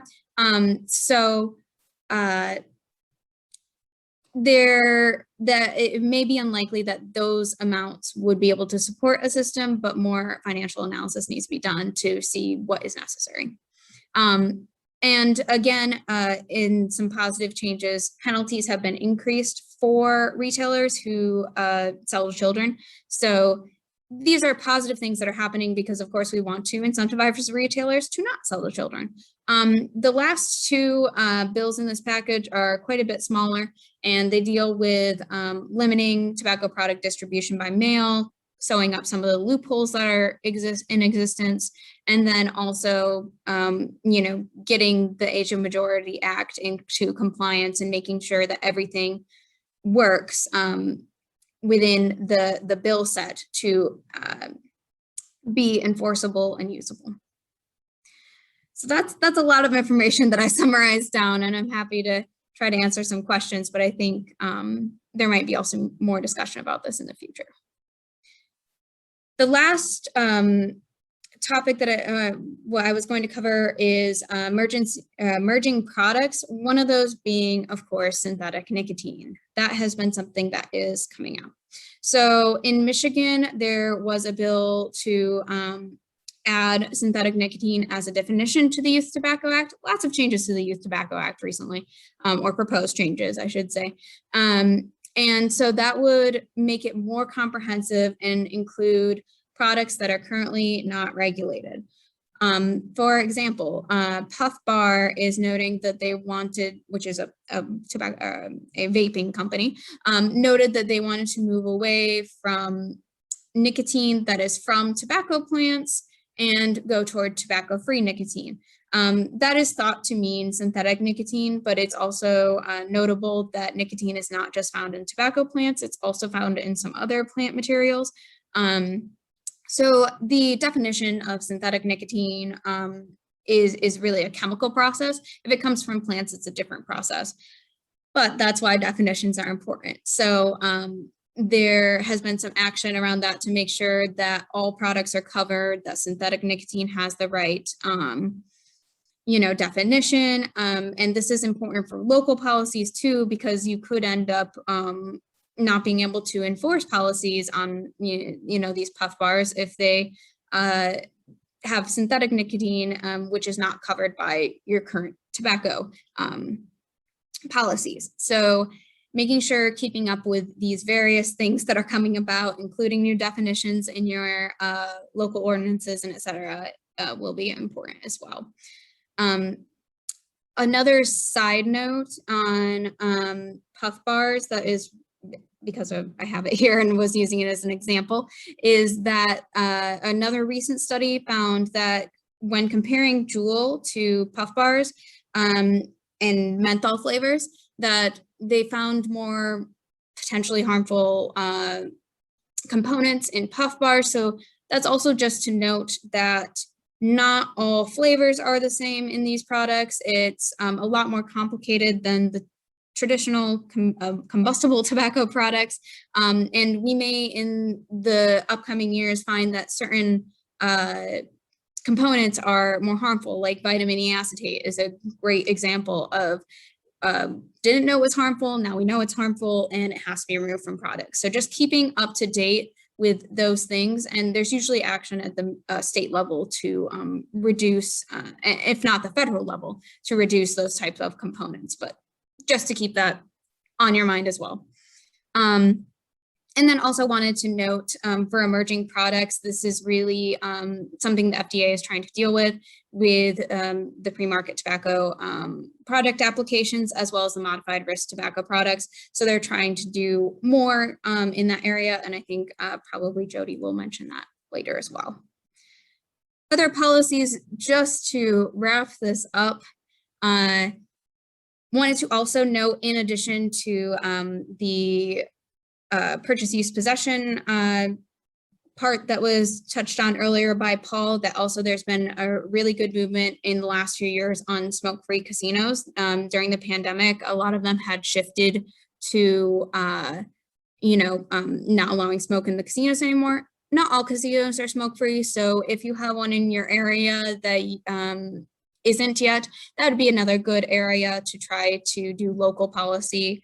Tobacco retail licensing, while it is in the bill package, there's also more that can be done there, and you can do that at the local level as well. So if there are pieces of the Michigan policy that don't fully cover all the products, that is definitely an area that locally you can do more. Additionally, for tobacco 21, so increasing the legal age of sale, that is another area where localities can build upon youth access policies to further reduce and make sure that youth don't have access, and also work with retailers again to make sure that they are not selling to youth. And that's providing education, that's providing materials, etc. And then as a final note, Whitner's, her e-cigarette a bit ago, it's still caught in legal limbo. So I wanted to mention it though, because that is still something that is ongoing and is going through courts and et cetera right now. So that's still something to keep in the back of the mind as a policy that may come to fruition, but again, it will take some time. So opportunities for Michigan that I wanted to highlight really quick, in addition to some of those other policies, is that state level, that can be advocacy. So retailer licensing at the state level, promoting that, as well as decriminalization and ensuring compliance. So removing the criminal penalties, which is already done, and we're moving toward, civil penalties for youth, but really just having, moving away from penalizing youth and clerks. Clerks are another issue, because if you're, addressing the clerk and not the actual retailer business owner themselves, the clerks are often not well educated, also come from low socioeconomic status, etc., they are also vulnerable people. So finding them instead of finding the retailer is also problematic. So really moving toward, putting the punishment where the punishment should be, which is on retailers and holding them accountable as an organization and as a store. And that also goes along with licensing. Like I had mentioned earlier, if you have licensing and you take away their license, that's a harder penalty than fines usually. And then locally, other things that can be done are ordinances and zoning, of course, zoning ordinances. So point of sale advertising and marketing restrictions are another area that may be something you want to explore. The menthol restriction will not cover all products, so it's great to see that in the Grand Rapids area, as well as the Detroit area, there is action being taken to have a menthol ban in place, and likely a more comprehensive one. We don't know yet, of course, because we don't know what's going on with the rulemaking project for FDA, and that will take a long time. But there are things that can be done in the meantime to get ready for that, and that can better prepare your community for the transition as well. And then there's also zoning laws that can restrict where retailers are allowed to be. So there's a lot of options here, and we'd be happy to talk with them more about you. But for example, you can say no tobacco retailers within X amount of distance to schools. And you can grandfather in ones that exist, but not allow new ones. You can restrict how many licenses there are if you do licensing. Lots and lots of options to kind of shape what your retail environment looks like in your area. And I also wanted to note, of course, that the Smoke-Free Environments Law Project, which I'm the manager of, we have a lot of materials that can help you with all of these ideas. So we have a model policy for including e-cigarettes in smoke-free smoke-free parks, as well as existing smoke-free laws. So that's one step you can take. We have issue briefs on topics such as menthol, flavored products, etc. You may have seen that through Michigan Department of Health and Human Services already. Likewise, we have infographics that we're making that are also being put out.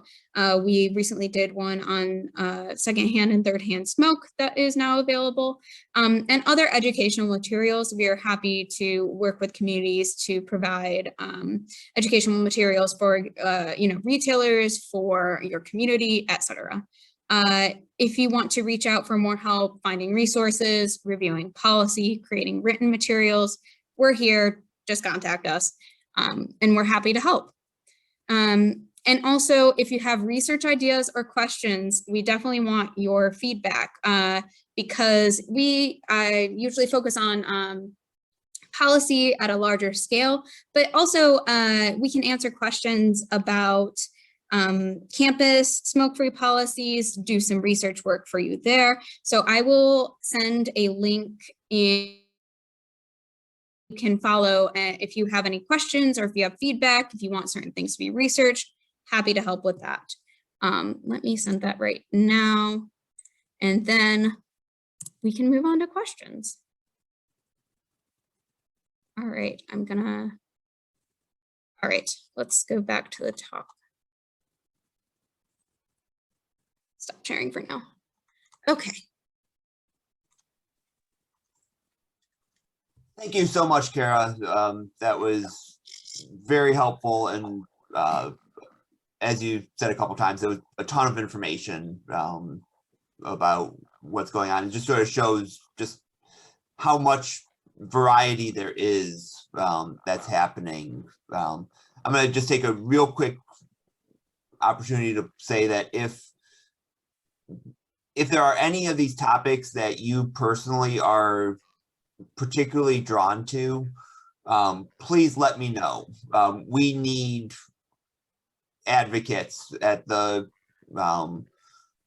local, organizational, state levels for all of these things, because there are a lot of good things and a lot of bad things that are going on right now. So if there's really is any if there's anything that you are drawn to, let me know and we will find a way to plug you in. The one minor correction I will say is that Kara mentioned the smoke-free casinos. Except for the 3 Detroit casinos, all of our casinos in Michigan are tribal casinos. So they're not covered through state law or local. They're the private they're not private, they're the tribal communities and their independent status. So we don't do policy with those, but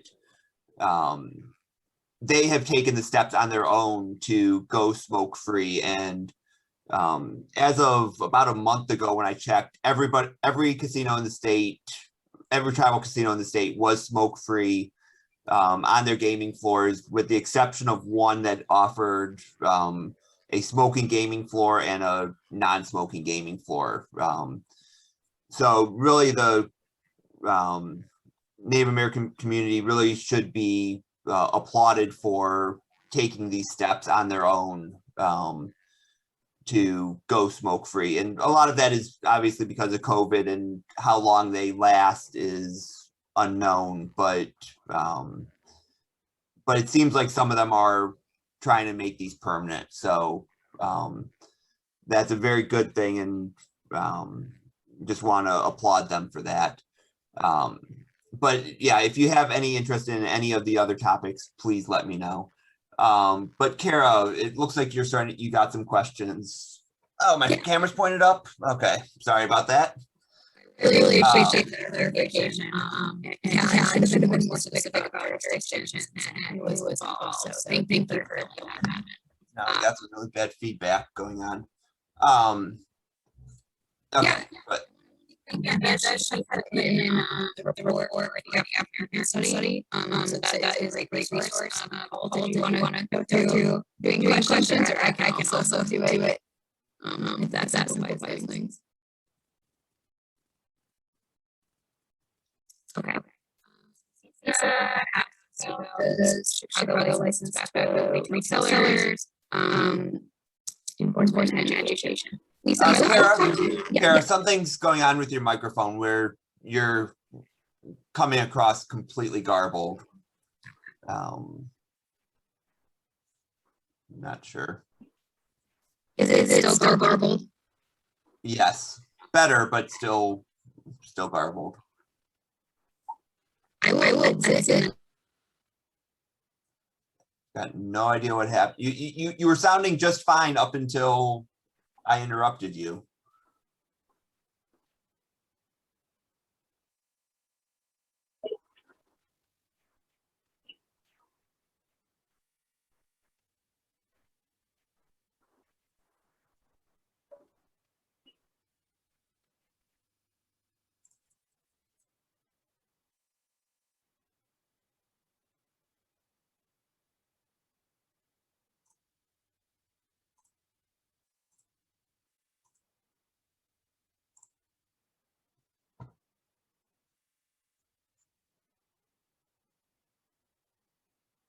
So yeah, so it looks like Kara is lost her connection. I think she'll probably be coming back on.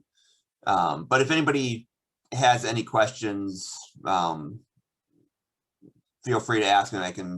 I can try to answer them until she shows up. And also we have Cliff here, who I will volunteer to step in and provide more detailed expertise. And thank you, Cliff, for answering those questions in the chat as well. This is Lisa regarding the casinos. Yes. I missed part of what you said earlier. You pointed out how most are owned by Native American tribes in Michigan, and then there's the ones in Detroit. So did the ones in Detroit decide because of COVID to go smoke free? The ones in Detroit were ordered to go smoke free by the gaming board. As I haven't checked on the current status of that order, but I believe it is still in effect. So they have gone smoke free, but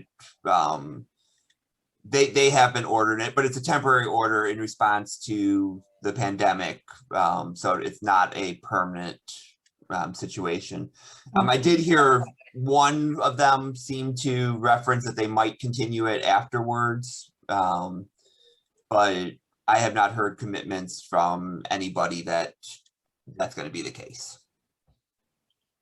And do we have a tally at all of how the tribal owned casinos are doing? As of middle of June, all of the tribal casinos were smoke-free on their gaming floors, with the exception of one that has 2 gaming floors, one of which they made smoke-free and one of which is available for smoking. Again, those are largely temporary things. I think a couple of them have said that they're planning to continue it later on, but at least for now they are smoke-free, which is very good, and the openness to pursuing a long-term smoke-free environment is a very strong positive. And I really encourage anybody that goes to those casinos as a patron to just really thank the management there for doing that. Show our support. There's been a lot of, if you go to their Facebook pages and whatnot, there's a lot of positive comments on it. So it seems like it's got a good reception, which I hope will encourage them to continue it long term. Excuse me, Paul. Kara sent me a note asking that you please readmit her. I would be happy to. Oh, yep, there she is. Thank you.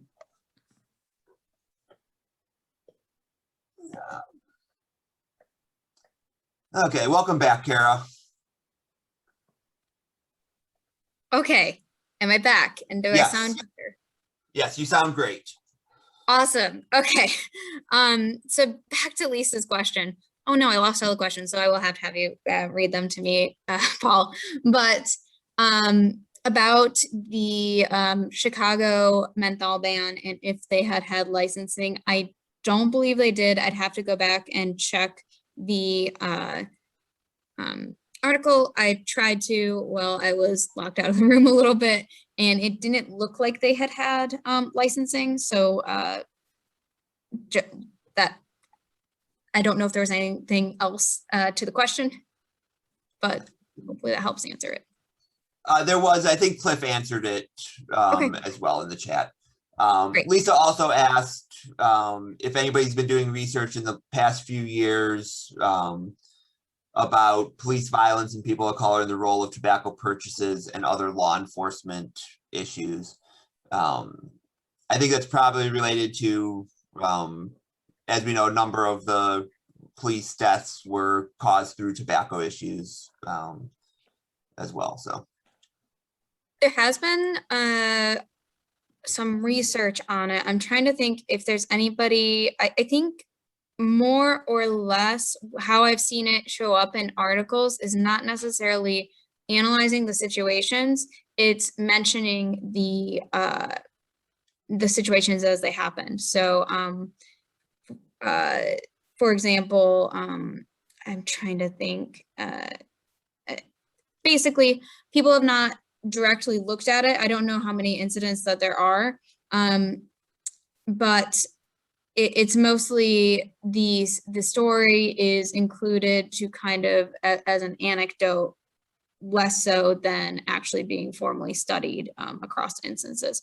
But I will look again because I have a feeling that somebody is looking into this now, and if they haven't published yet, they soon will be, because it's become such a hot topic again. And I do know, I'll have to look up exactly where it is, but I know that have been some research to show that enforcement of PUP laws is more heavily targeted towards minority communities in roughly the same ratio that other laws are more heavily enforced towards minority communities. But I forget exactly where that's from, but I can I can try to find that as well. Right.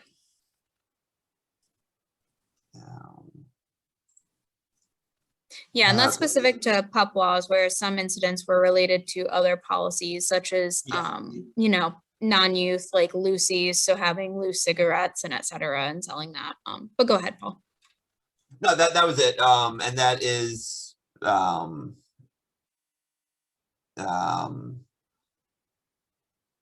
Lisa, yeah, I've been in contact with the American Non-Smoking Rights Foundation as well, but a lot of the casino work here in Michigan is really, if you have questions about it, Southeast Michigan Indians Association, they're really the people that you can go to. I know Chris is on here. I think Sue and somebody else from the organization, Chris Franklin, Sue Franklin, as well. Those are really the people to go and talk to. They're obviously the most directly contacted. Does anybody else have any questions for Kara?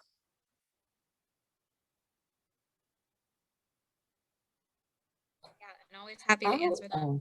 Oh, go ahead. Yes, La Chantel here, representative of the Grand Rapids Urban League of West Michigan. I was just wondering if you could put in, I kind of direct messaged you, but I was wondering if you could put in your organizational contact information, because we would like to utilize your resources for sure. Yeah, I was just going to put my email. Thank you so much. All right. Yep. Keasley at umich.edu.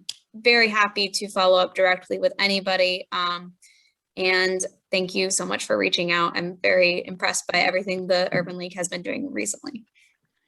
And I'm just going to throw in, this is Cliff.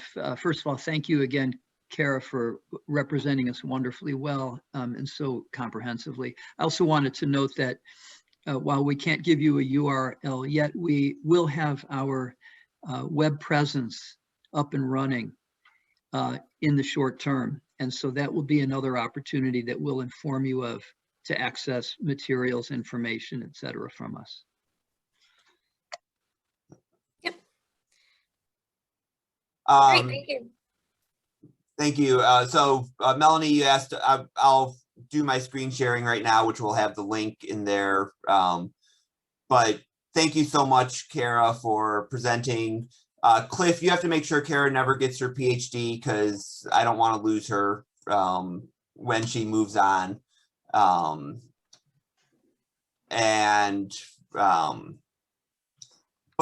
yeah, so for now, we're going to have a lunch break. Introduce Dr. Lowry. She is comes to us from the Helen DeVos Hospital in Grand Rapids, where she leads the adolescence program, and she's going to talk a little bit about, well, exactly what's on her screen. Some of the trends that are going on with teens in tobacco. And Dr. Lowry, you missed earlier that I cannot say any words that start with T today, which in a tobacco-filled presentation is a horrible thing. And in your title is even worse, but no, it should, I think it's going to be great. So I will just pass it over to you. As for those of you that weren't here this morning, if you have questions, please throw them in the chat. We'll get them answered afterwards. We'll also open the mics afterwards so that you can ask them directly. But Dr. Lowry. All right, good afternoon, and thank you for allowing me to be here. My name is Lisa Lowry. My pronouns are she, her, hers, and I am delighted to be here. I'm a clinician, and so I see teenagers and young adults at Helen DeVos Children's Hospital, outpatient.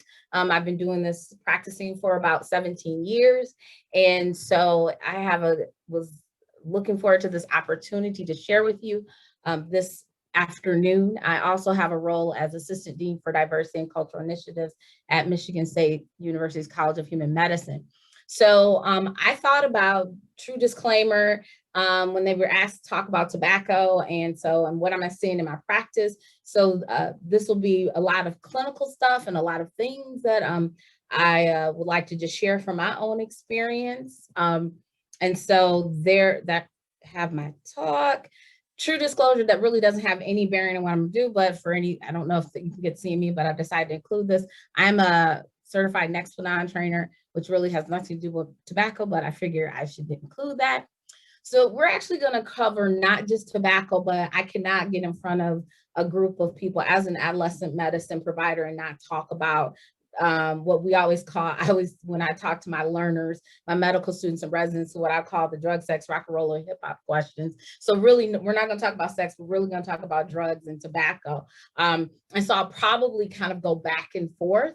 And so we're gonna review some drug use, some stats. We're going to talk obviously about nicotine and tobacco and some vaping. And I will not have a lot about vaping, but just because I feel like I'm preaching to the choir this morning or this afternoon. Talk a little bit about marijuana and hookah, which we don't really talk about a lot. And then also discuss about some just potential strategies for usage and risk reduction. So when we talk about adolescent medicine, and like I said, I always talk to my learners about what we call getting into the heads of adolescents. And HEADS is an acronym we use in this field that basically really talks about assessing home, where a teenager or young adult lives, or how's the home environment, education, what school you're going to, are you in school, how is school? Eating, again, assessing for any type of eating disorders or food insecurity. Activities, are they working? What are you doing with your friends? And then the drugs and tobacco. And so again, I kind of lump drugs and tobacco in one kind of category. And then we talk about the social aspects, any sexuality, sexual diversity. And then again, we talk about depression, homicide, and suicide. So a lot of times I come at this talking about adolescents, kind of getting into the heads of adolescents, knowing that their brains are still not completely formulated, especially that frontal lobe that forms later in life. It usually forms in the early to mid 20s, and young adults tends to also form a little later in those assigned male at birth. So just to kind of give you that kind of construct of adolescent medicine. So again, that self-control aspect that is really relevant to, making those good decisions is the last that's formed, and that impulses of amygdala and hippocampus that I want. That's, if you think about a teeter-totter, someone explained to me, the amygdala is way up here, and is really firing, kind of weighing down that good decision-making frontal lobe cortex. And then the other thing I talk about teenagers is especially when people say teenagers, they don't talk to me. And I always go back and say, did you really talk to your parents and adults like we think they should talk to us? And if we're really honest, we didn't tell our parents everything. Now, some of you out there, I think it's over almost 100 people might have, but the most of we talked to our biggest source of truth, the people who knew everything, which was our peers or those 1 to 2 years older than us, because they were more experienced. Well, I've found that when you really talk to teenagers and open up, have a brave, safe space, they will eventually open up. And so you have to ask, though, and I'll talk a little later about how you have to ask, and then you have to ask again, and then you have to ask in the right way. And even doing this almost 20 years, I still feel like, wow, I haven't figured out the correct way to kind of ask that right question. But I always use this. I'm a very private person, because they'll always say, I'm a private person. I don't like to talk to people. Yet I'm an open book. You just have to ask. So if you don't ask, they won't tell. So the next few slides, and I do have a lot of data slides up here, and I really, if you are not familiar with the National Institute of Drug Abuse, these slides are from their website, and it's actually from a group that's out of the University of Michigan, but Monitoring the Future data has been around for decades. Now, so I will say this data is for people in school, and it's 8th, 10th, and 12th graders. So what's the problem with that? You're already weeding out people that aren't in school, but they have a ton of data. And some of the slides here are 2019 data. Some of them are 2020 data, but I just wanted to just show you some trends here. I'm going to minimize this because part of my slide. So we're going to talk about some trends here. And when this looks at past substance use of 8th graders, and And this just is what have they been using. And here you see amphetamines, inhalants, and cough medicine. And so we've seen a slight uptick, but I will say for the most part, we haven't seen a big, huge pushes. Now, again, with any data, I can show you probably a trend up or down and things like that. But I just wanted to show you this when we looked at 8th graders. And so I start with this, these are 8th graders. These are little 12 and 13 or maybe 14-year-olds. And again, that's why we have to ask. We can't wait to ask our high school seniors and what they're using drugs. We need to be asking our 6th graders, our 7th graders, and definitely our 8th graders. So you even see here that 6%, a little over 6% have been using inhalants.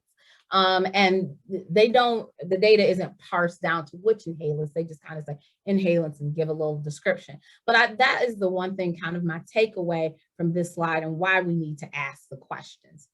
This other slide, this next slide is again looking at, we've seen a gradual decline in alcohol use.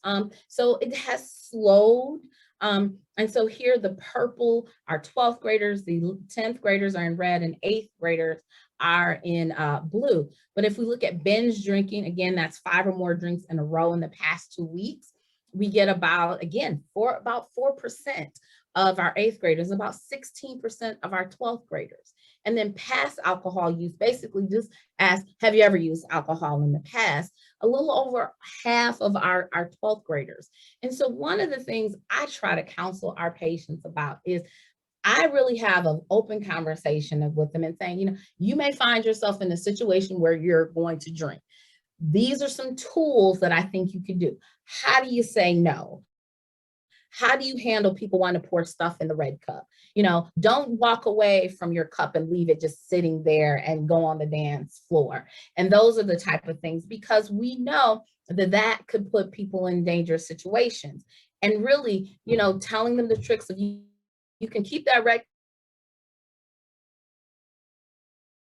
or soda or juice or something, or, you know, you can even do the lie of, oh, you know, I'm not feeling well, or, you know, my parents don't want me to do it, or you know, I have medicines, and something like that. But really giving our teens and young adults tips and tricks, for lack of a better word, to kind of navigate those systems. And again, it can be simple as you can say no, but again, let's be realistic and think about the peer pressure that we experience even as adults, and then kind of quarter that or half that how some of our teens are feeling as young adults. Again, I want to just include here, we've seen some declines in Vicodin use and OxyContin use. This data again ends in 2019, so I don't have any 2020 data. But again, just to show that it is out there. And again, the one thing I didn't say at the start is I practice in Grand Rapids. And so Grand Rapids is really, and my practice is kind of a mixture of, I have some suburban, some rural. We also take care of a significant refugee population. And we know that drugs and drug use can be very regional, very where you practice. And so I will say in my practice, I don't see a lot of like meth, but I see a ton of marijuana use. A little of maybe here and there, a little cocaine, but not a lot of painkiller use. We know it's out there, so I'm not going to say it's not out there. And we know we have patients that are addicted to narcotics and opioids. But those are just things. But again, if you don't ask, they're not going to tell you. Again, I couldn't talk about, I have to talk about vaping. I have to talk about marijuana use. I can't be an adolescent medicine provider in front of you and not talk about marijuana use, because I will say I almost see more marijuana use than I see of tobacco use. And for those who can't see, the reason why, because it's natural, okay? It's a plant. It's non-addicting. These are the things that our patients, you know, we're legalizing it. So you know, a lot of people and quote unquote smoke weed. And so those are the things that I'm seeing as a lot of concomitant drug use. And here, just vaping marijuana, about 22% of our 11th or 12th graders have vaped marijuana. And then here, if we look at daily, move this so I can see, daily or near daily use of marijuana vaping, we have seen some decline in vaping. of marijuana. Again, just slightly, a little 1 to 2, 3% is great. So it's better than nothing. So I'm not saying we cured the vaping epidemic, but I do think a lot of our teenagers have heard and young adults have heard the messages over the past few years about vaping. And so, but we still have a lot of work to do. There we go. And so then again, I just wanted to highlight that decrease. Okay, so now I talked about some drugs, and now I'm going to just talk about tobacco and nicotine, what you are here for, and have been talking about some legislation all morning. So I did hear this is tobacco and nicotine vaping. So if we look at here on this slide of your slide, looked at daily smoking and vaping. And again, this slide is actually 2019, not 2020 data. But we see here, if we looked at cigarette use, typical cigarette use, and I've just looked at 12th graders, 11% were vaping nicotine versus 1% smoking cigarettes. And I will say anecdotally, I probably see more vaping of nicotine than smoking of cigarettes, because again, a lot of our patients, they're, it's a little safer and whatever reasons that they have in their mind. But I will say, I think anecdotally, I am seeing some decline overall in vaping. And again, just shows past month cigarette or smoking seeing a decline. And I'm hopefully at some point we'll actually see continued more decline of cigarette smoking and decline of vaping of nicotine. And so I just pulled, this is a little slicer dicer data that I pulled from the website. And again, like I said, you can go on the Monitoring Future or NIDA website and look at this data on your own. But here is the cigarette use in the past month.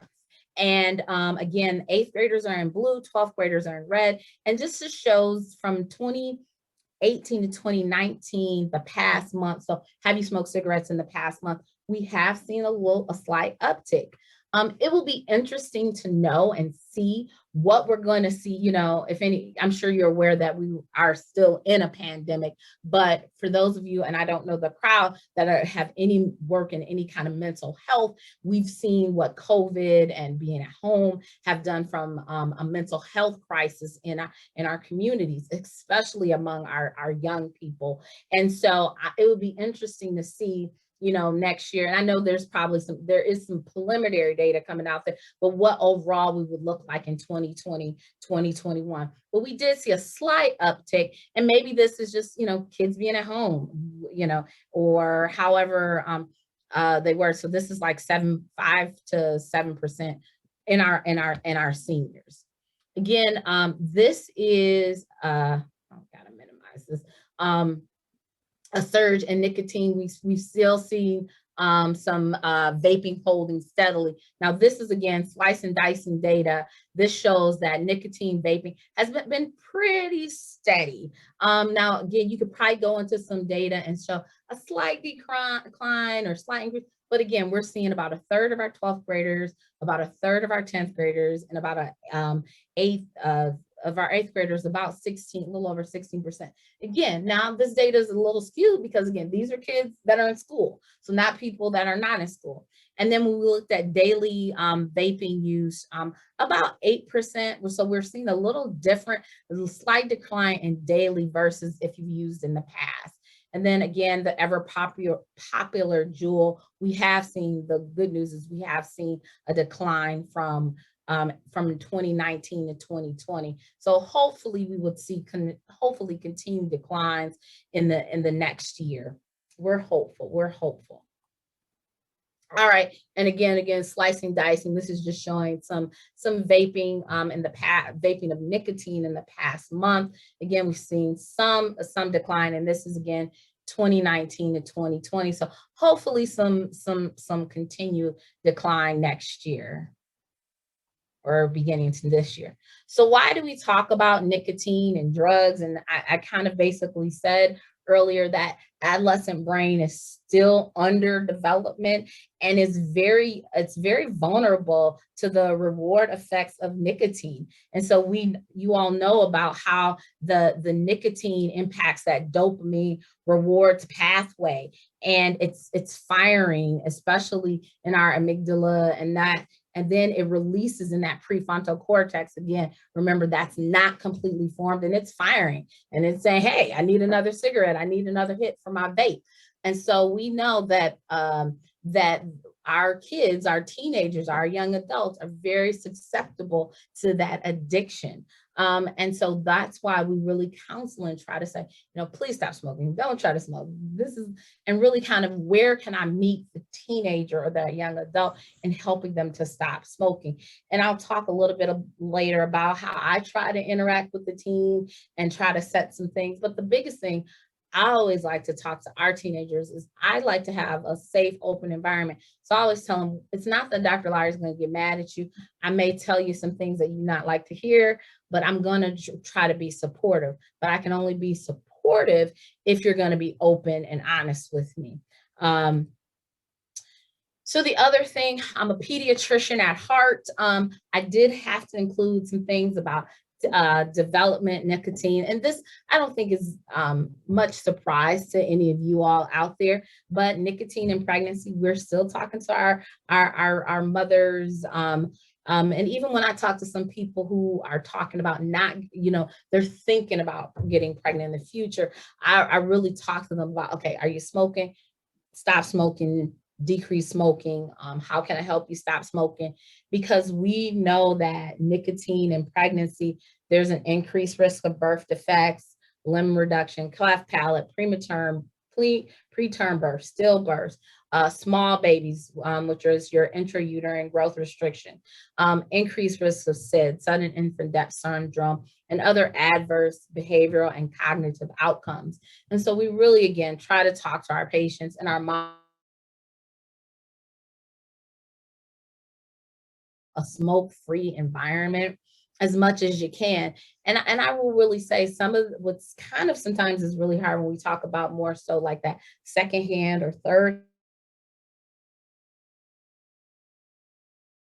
multi-generational homes where you still have Nana, auntie, uncle, who are the babysitters, and then they're still smoking, and mom is like, well, I'm doing as much as I can, to have them not smoke around my child, but they're providing the daycare while I'm at work or what have you. So really kind of partnering with the family and really being a supportive environment to the family as much as you can.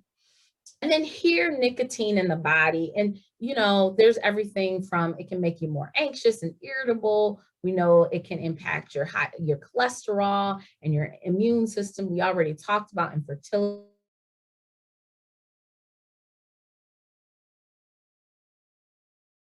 And unfortunately, everyone can tell a story about when you've talked to someone about not smoking, because it can cause cancer. And they always say, well, my fill in the blank smoked for 60 years and they didn't get cancer, so I don't think it's going to happen to me. But really talking, sometimes appealing to kids, I have to say vanity, you got to have, first of all, it's expensive. And so it's very expensive to smoke. It's very expensive to vape. And so sometimes I'll even say, okay, how much are you spending on what if you just didn't spend, okay, a third of that a week or a quarter of that a week, and put that in a jar somewhere versus buying that vape or buying that pack of cigarettes. What if you did that? Again, that works if our patients are actually buying, but so often, as you all know, they're getting, the one person buys the cigarettes and they kind of share them, or they, they have the older sibling that is helping them buy the vape, or the older cousin, etc. But again, really trying to work with them and figuring out what's going to appeal to you to stop smoking. And then the other thing I talked to them about, Dr. Lowry is not looking for perfection. So if you come back to me, if we talk about quitting and you come back to me next week or next month, I should say, and haven't stopped smoking, you know, I'm not going to be mad at you. I'm just going to be like, okay, let's figure out different ways. Or, you know, even before stopping smoking, how successful, what are going to be your things to help stop smoking? So, you know, it could be simple as when I'm at work, we all go sit around and go out to break and sit and smoke. So if you're telling me stop smoking, that means I got to not go hang out with my friends during break. So is there a way that I can problem solve? Okay, don't go ahead, maybe go for a walk or take a later break or something like that. Or is there someone you can partner with at your job? And then we also talked about the different cancers and diabetes and all those things. So that's kind of nicotine. And like I said, I could not be in front of you this afternoon and talk about teenagers and nicotine and not talk about marijuana, because I really see anecdotally almost as much marijuana smoking or more in our patients than we see tobacco. And this is the funny thing. When I started taking care of teenagers, even as a fellow, almost 20 years ago, I remember having conversations with kids and who were like smoking cigarettes and smoking weed. And I would actually talk to them about, I said, well, if you're smoking both, let's do this. How about you stop smoking cigarettes first? Because, you know, you're not going to smoke weed all your life. You know, and 20 years later, you know, because that was the thing. People didn't really continue to smoke. Weed was kind of, you know, I smoked it in my 20s and 30s and I stopped smoking weed. Again, we all know, and maybe I'm speaking to self, have relatives or whoever who continue to smoke weed. But again, it was a different time. And so, but now my conversation decades later has changed because I'm continuing to see people smoke and have to really remind them of, hey, you know, if you're not 21, it's still illegal. So one of the things, and this is kind of the thing, weed, marijuana is still the most illicit use drug amongst teenagers. I mean, about 30 to, you know, 40%. And sometimes I think anecdotally, it feels like it's higher than that. And so we see a lot of marijuana used in our practice. Some vaping marijuana, some smoking cigarettes with marijuana, you know, a combination. So versus any illicit drug versus not, here you see the 38 versus 11, any illicit drug, not including marijuana, is 11%. And you see like this big bucket of people still smoking weed. Here, a third of 12th graders have smoked weed in the past year. And about 6 to 7% of them smoke daily. My husband, who's in education, would always talk about kids who come to school, you know, they come to school and smell, you know, they've gotten high already, because you can smell it. Used to permeate their clothes. Now, then the other option we have is people who ride in the car with people who smoke weed. And so that's a whole nother conversation that I'm having with people. You know, you shouldn't ride in the car with people who smoke weed. You know, it's still illegal. You know, you can get an operating under the influence. But, you know, we do still see a lot of marijuana use. And I actually don't think that's going to go anywhere. I think it's going to keep especially as it's becoming, you know, more legalized and more available. You can't drive down, you know, in Grand Rapids, and I know this is across the state, but 131, it runs now north and south through Grand Rapids, is our major interstate. And I passed probably 6 marijuana dispensary signs. So it's kind of like marijuana dispensaries, hospital signs advertising marijuana dispensaries on the way to work. But anyway, past marijuana use, again, we have about 8% of our 8th graders. So, you know, go in a classroom, go like every, you know, 8 to 10 people, boom, they've at least smoked or vaped marijuana in the past year. We've seen some decline of vaping, daily marijuana use. And I think this is probably just some going along with decreased vaping overall. All right. And the bad thing, I was going to say, not the good thing, but the bad thing is, as you may or may not know, the marijuana of today, of our decades, is not the marijuana of the 60s and 70s. it's a lot more potent marijuana. They've done a lot of cross hybridization. And so it is very high potency marijuana that's out there. And probably depending on what type of marijuana you're using and how you're ingesting, it could be, for example, if you're dabbing it, which is actually a concentrate where you're basically concentrating it down and using the dabbing oil, it can be up to 50 to 80% concentration. Again, so you have kids who are dabbing or smoking weed and are having side effects from it because dabbing and edibles is another thing I'll talk about. With a marijuana joint, you smoke it direct in, or usually you smoke and you pass it around. But a lot of times our patients don't know how much they've ingested when they've ingested, an edible or are dabbing and doing things like that. So it's not uncommon for our, especially our emergency room people, to see these ingestions that come in. They've eaten a whole brownie and now they don't feel well. And so those are the type of things we need to be more cognizant and aware of.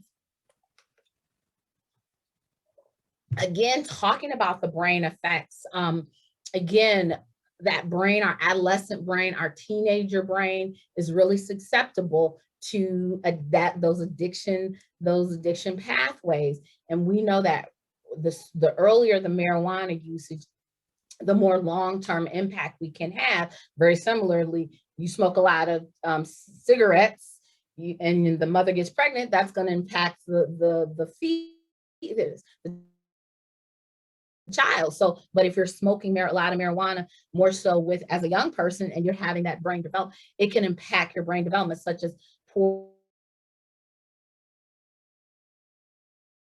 anxiety, sleep problems, hyperemesis.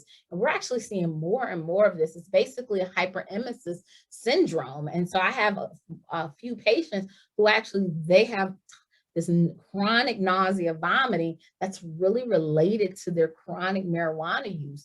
And so they have to and so one of the things we are educating, you got to stop smoking weed, you got to stop smoking weed. But some of them, they're addicted or they can't stop.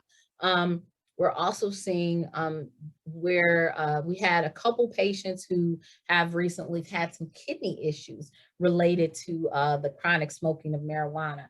Again, it is addictive. They can have cough. So health is even worsening of paranoia, especially if there's a family history.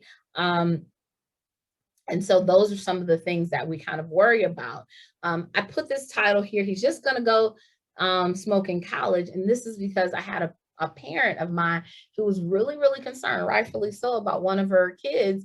He was a senior in school and she found some paraphernalia in his room. And she was just like, Dr. Larry, you need to have a conversation with him because he's just going to go to college and smoke and get high.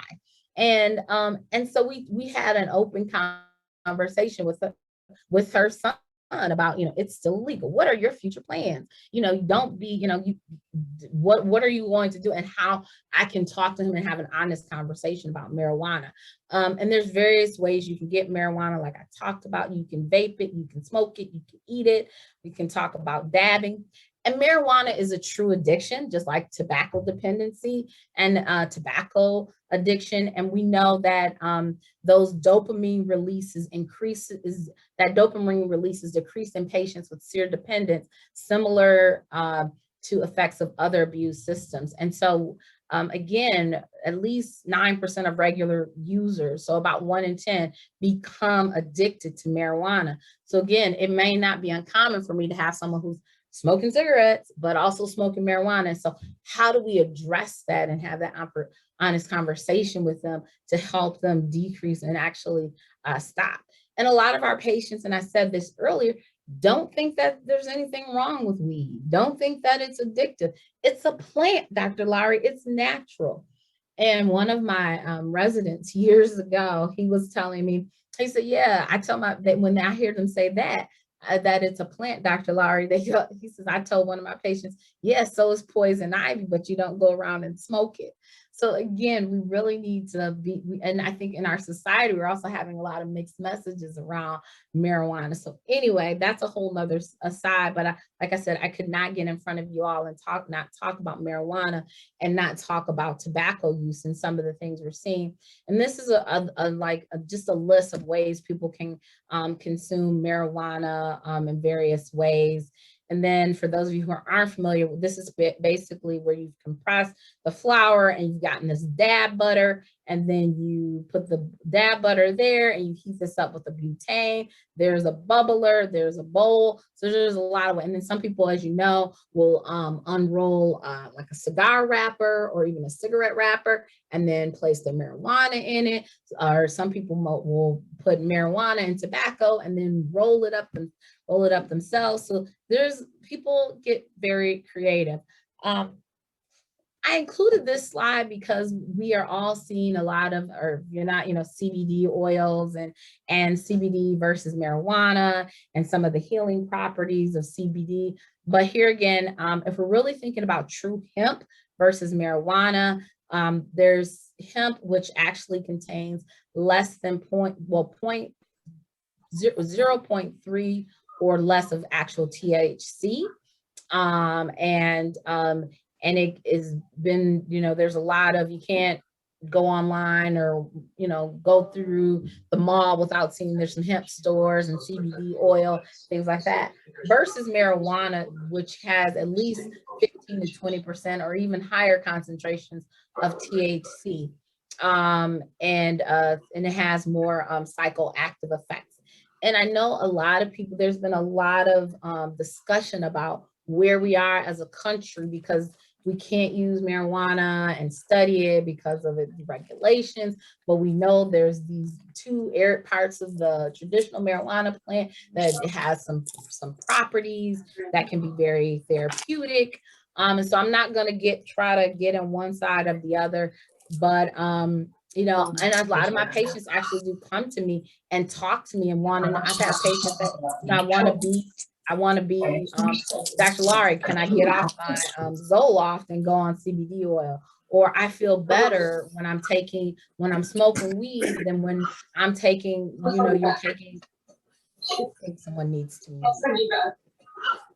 I'm going to have just Pamela, can you mute? Yeah, I find her, I'll see her in a second. I'm going to pause for a second. Okay, I perfect. apologize. Okay,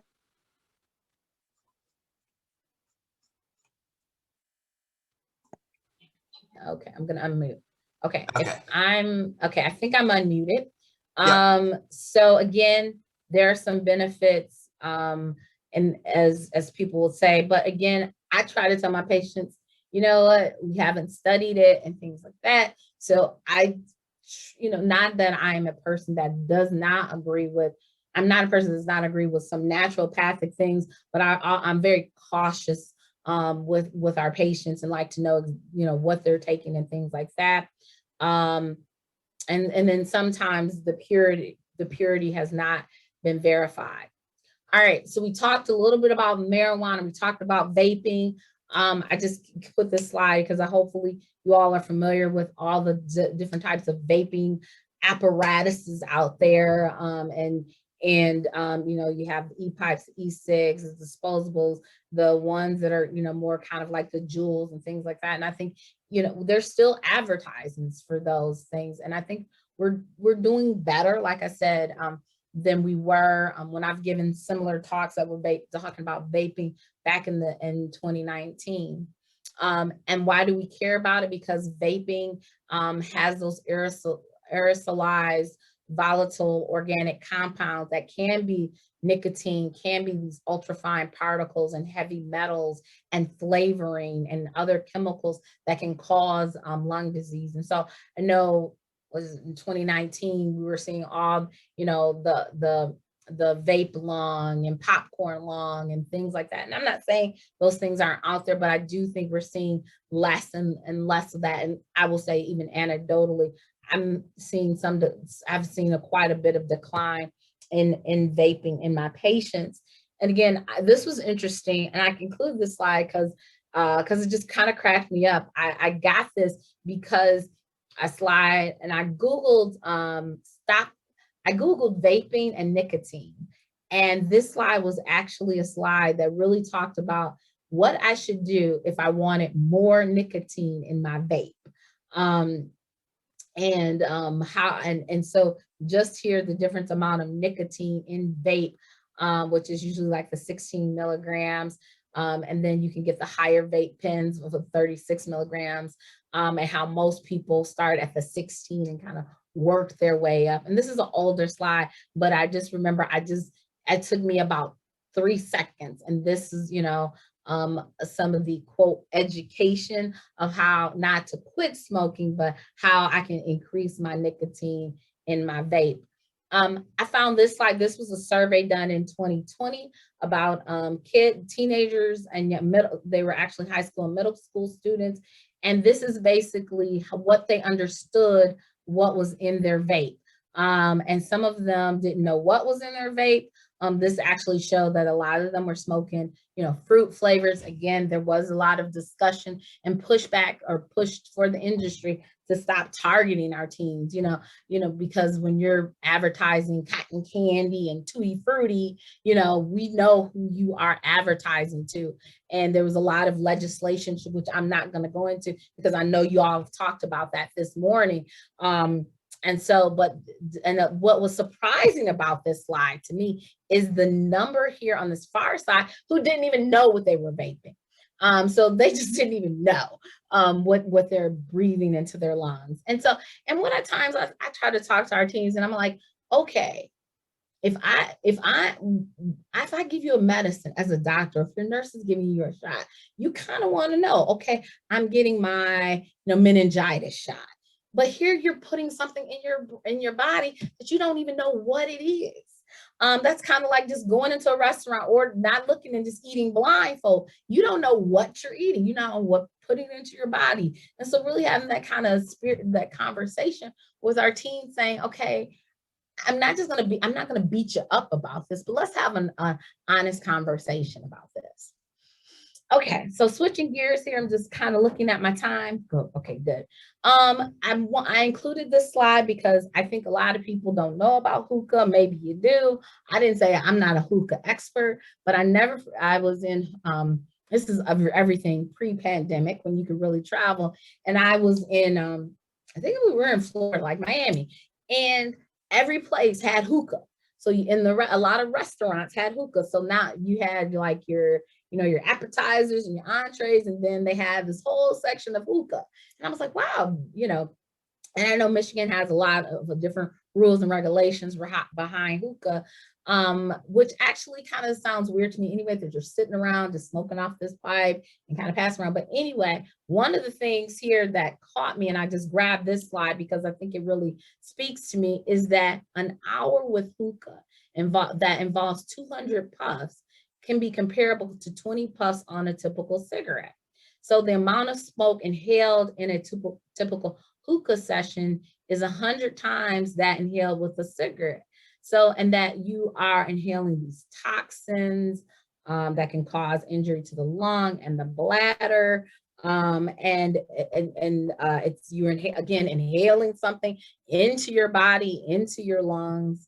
And so you can have these harmful chemicals very similar to cigarettes. You can have increased risk of lung cancer and dysfunction and heart disease, but you can also be sharing these communicable diseases because a lot of times these pipes, the tubing, so you have these tubing and then you have these disposable little attachments that they put on. But what if someone is breathing in and out of the tubing and things like that? So you can also be sharing communicable diseases at these hookah lounges. So that is something that I just really wanted to kind of share with you. And again, I don't see a lot of hookah, but I know it's out there, especially a lot of times in my college students, my students that might not live in Michigan, or even when they're traveling. All right. So we're going to just switch gears again. And so this is something I'm also seeing, and I wasn't going to include this because I haven't seen a lot of it recently, or actually haven't taken care of anybody with kratom. but I did have a psychiatry resident rotating with me a couple months ago from Pine Rest, which is here in Grand Rapids, and she's still seeing some kratom ingestions and intoxications. So kratom is a tropical tree native to Southeast Asia that contains compounds that can have psychotropic effects. It's banned in 7 states, but it's easy to order. It's still as far as I checked, I think it's still available in Michigan. It kind of sometimes sold as a abstract or gum, and here's where you can get it at your usual kind of at your vape shop or something like that, or even at a gas station. Effects: it can cause nausea, itching, sweaty, dry mouth, constipation, loss of appetite, seizures, and even hallucinations. If taken with other medications such as benzodiazepines, alcohol, even cough syrup, you can have overdose potential. And again, this was from 2020 that I pulled this, but there is, it's supposed to be an herbal remedy, but it has been linked to some deaths. I remember years ago, about 2 or 3 years ago, even in Kent County, we had about 5 deaths. Like I said, I haven't seen a lot of kratom, but I thought about when I was talking about to one of my psychiatry residents, and she was actually rotating with me, and she was like, do you see a lot of kratom? And I said, I haven't really seen any, but she said, well, we're seeing some, so again, it might be out there, again, what we're seeing in the community. Other crazy things that teenagers are doing, Xanax. So we may take some Xanax that you found, or the other thing is we may take some planks of Xanax. We take a ton of them, put them in a 2-liter bottle of soda, shake it up, and we kind of share the soda. Never see, but in some things that are out there, alcohol, tampons, and enemas, again, that may be around. Eyeballing is basically when you take usually a clear liquid, clear alcohol, put it on your eyeball. That's a way that you can get drunk or high. Again, never seen, but these are things that me and my ED colleagues, we kind of talk about. Are you seeing this? Are you seeing that? And then syrup and lean, which is not new and it's been out there a while. But just kind of wanted to include that, where some people are mixing it with the cough syrups or cough syrups with promethazine in it, or energy drinks. Skittles are farming parties. Again, I don't know if they're really out there still in the community. Sometimes I hear about them every now and then. It's basically where I bring some medicines from my home, you bring some medicines from your home, and we all pick a few. Emergency room docs hate these ingestions because you don't know what they got. Did they get an ibuprofen? Did they get a Sudafed? Did they get a beta blocker? Did they get a Vicodin? You don't really know what they've ingested. And then other stupid challenges that are still out there and about. Don't really see much anymore, but like the cinnamon challenge, where people were inhaling cinnamon, salt ice challenge, where they take salt and ice and kind of rub it on their body. Tide Pods, I just remember that one was from years ago. And then the coin outlet challenge is not an ingestion, but it's where you try to drop. So you have like your smartphone plugged in, so the outlet, or have it just the charger point, and you try to put a penny or a coin in the opening. It has nothing to do with ingestions, but it's just a stupid thing that kids are doing. So and it's out there and about there. All right. And again, why are they doing this? Is because their brain isn't completely formed. And again, we have to ask. And so when I ask, I try to ask, again, I really try to identify what the teens are good at. What do you enjoy? What do you do for fun when you're not hanging out at the doctor's office? What have you tried in the past and overcome? I love to praise, okay, you're not completely done vaping or done smoking cigarettes, but you went from 5 cigarettes a day to 2 cigarettes a day. Again, having them try to be reflective, which really means where you kind of like ask them a question and pause. It's the pregnant pause. And you wait. I don't do that much longer in Zoom meetings because people think I've frozen.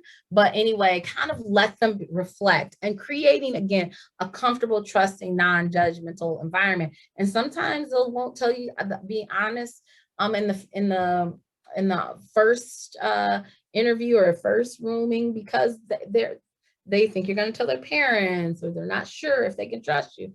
Again, we ask about the KH questions. Do you feel like you should cut down? Do you feel like You get annoyed or angry when people ask you, guilty or eye opener. Do you get an eye opener? These are the same questions that we can traditionally use for alcohol use. Craft questions again, and then you can include drugs, alcohol, tobacco in there. Have you ever ridden in a car, like I said, with someone who smoked weed or gotten high? Do you use, vaping to relax? Do you use alcohol or drugs when you're alone? Do your friends ever tell you should cut down on your vaping or drinking or drug use? Do you ever forget things because of alcohols or drugs? And have you ever gotten in trouble because of your vaping, alcohol, or drug use? Here is a just a questionnaire again that goes into this is the craft questionnaire. There's various versions of the craft, and that's CRAFT that you can find. They're free if you're working in a clinical setting, that you can just download. You can do these questions or surveys like as the patient is getting checked in. 2 or more positives to craft is there might be a concern. Again, this is more detailed craft questions that can go into alcohol, marijuana, vaping, tobacco use that we talked about. So questions, I'm looking at my time here. Good, we got about 10 minutes. So you gotta ask the right questions. So I can ask my team, do you smoke? And they may say no. And then I ask them, have you ever smoked? And then they say yes. Versus you or me, I might say, do you smoke cigarettes? And I may say, well, yeah, I used to smoke. But you gotta almost kind of be precise. I always tell my learners, my residents and medical students, sometimes you almost gotta be like a Law and Order, NCIS, CSI investigator, because you gotta ask the right level of question. So they may say, yes. Okay, do you smoke cigarettes? And then they say, well, no. Do you smoke weed? And then they may say, yes. How often do you smoke weed? Well, I don't smoke like that. And I usually tease them. I said, what does that mean like that? What does that mean for you? Because mine not like that and their not like that could be two different answers. So what do you mean not like that? And so maybe say, well, what are you smoking once? Oh, well, I only smoke on the weekend sometimes with friends. Or I smoke every day before I go to school. Okay. And so those are some questions sometimes you have, and really asking at all ages. And again, if you remember those early slides, we looked at, even 8th graders, 7th graders, 6th graders, but really asking them, and maybe at the younger ages when they're 11, 12, I might not say, hey, do you smoke cigarettes? But I may say, hey, Jessica, do you smoke cigarettes? And she may say, yeah, well, who, do any of your friends vape, or have they tried to do vape? It's a very interesting question. I used to get this answer.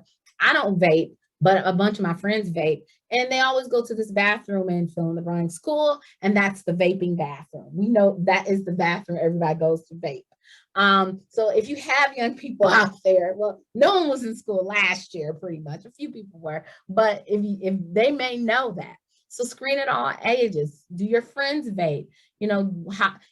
Jessica, do you have a best friend? Your best friend is Marty. So what would you say if Marty started smoking or vaping? So really kind of asking, because that'll kind of give you a sense of where they are. And they may say, well, no, I think that's stupid. I would never do that. I'm an athlete. I just think that's dumb or whatever. But that kind of also gives you a sense. And I don't just ask once. I pretty much ask every year, or when I see them. SBIRT is just a substance use screening and brief intervention, where again, you can ask, how often are you using drugs? How often are you smoking? How often have you used in the last year? And again, then we can talk about some motivational interventions. Okay, so Jessica, you're smoking every day before school. Tell me a little bit about that. Well, I get really anxious when I go to school. Okay, well, tell me about your anxiety. Or maybe, yeah, I just smoke because me and my friends, we in the car and that's just what we do. Okay, well, really tell me what would happen if you and your friends stop smoking cigarettes or stop vaping or stop doing that. And then you can really kind of get a sense. Okay, then how can I help you stop smoking or vaping or using nicotine? And then, is this controlling your life? So is the nicotine, is the tobacco, is the vaping controlling your life? Do you think, how does vaping make you feel? Oh, it helps me relax. I love the way it makes me feel. Is it affecting your friendships, relationships? Is it affecting your grades? Is it affecting, I had one person who went from their asthma was great, then all of a sudden their asthma was going down. And it's because they had started vaping. And so we really had to work with them about getting off the vape, getting off the nicotine to get their asthma back on track. Again, we talked a little bit about how much money are you spending because you're vaping. And so, okay, if you saved that $10 a week what you're vaping, and we all know it's more expensive than that, but at the end of the month, you might have $40 or $50. At the end of 2 months, you might have, what would you use that for? Do you want to buy, fill in the blank, or what's important to you? And so what are you looking forward to? What if you start quitting? What does that feel like? Or what do you think? Envision your vape-free self, envision your nicotine-free self. How would that make you feel? And again, are you ready to stop? And a lot of them like, I'm not ready to stop. Well, tell me a little bit about why you're not ready. Well, I don't think I can. Every day I go out with my friends. I love hanging out with my friends at work during break. That's when we smoke cigarettes. I would feel isolated. And then work on setting expectations and really things that sound practical. Just telling somebody, well, you can stop may not be very practical. And maybe it's a decrease versus a quit date, or working to a quit date, and then how I can see you back. And then the next few slides are just a lot of resources out there. Smoke Free America, the Truth Initiative. There are a lot of resources out there that can help you or our teens or our young people. Most of these resources are free that can help them and support them through quitting. I just gave a few right here. My Life Quit, Truth Initiative, Teen Smoke Free. Again, CDC has a great resource. And again, one of my mentors in fellowship used to use this slide. And he says, I talked to him about 6 months ago. He says, I still use this slide. He's an addiction specialist. But when we're talking about teenagers, we're actually trying to get them from early childhood to late adulthood. And down here is this, here it has abuse pit. You can fill that up with anything else. And now here they're probably less risk. There's really nothing going on there in their life. Or do they have protective factors? They have a good support system. They're involved in, fill in the blank. They have a good friend group, et cetera. That can be protective, but sometimes they can have individual risk factors or group risk factors, psychosocial trauma, unstable housing, and those are high risk. And so these are our contextual factors that can support them. And I always say, if I put myself here in the community, we're here as a supportive safety net, trying to get them to be healthy adults. And so I always tell them, my role as an adolescent provider is to get you from that teenager, tweenager to being a healthy, safe, productive adult. Those are some acknowledgements for previous use of slides, and I want to thank you for your time and attention.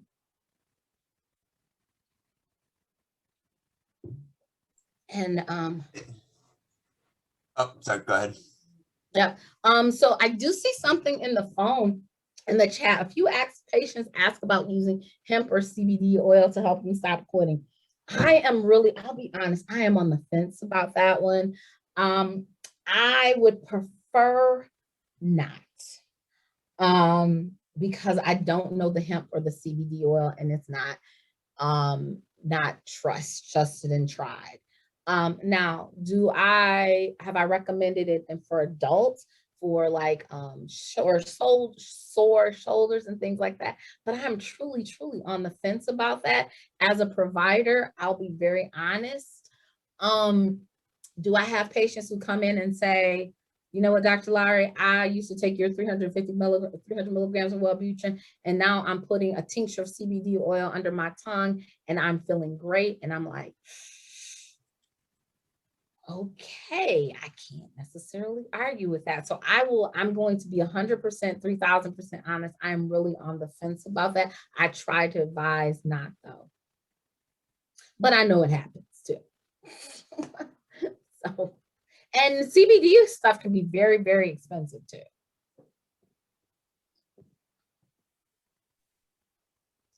Great presentation. And I just wanted to ask a question about like, when do you change your questions, or like if you notice something new is coming up, or like one thing that I've heard about recently is they don't consider them vapes, but there's like melatonin things that you can breathe in, other things that kids might be using and not realize that, you know, they're still inhaling something. It still might be an issue. Can you talk a little bit about like how you notice different trends and like how you change your practice? You really have to ask. And I know that sounds a dumb question, but I am amazed. My best learning comes from my patients. I'd be like, oh, I didn't know y'all was doing that now. And so I really ask, you know, are you inhaling anything?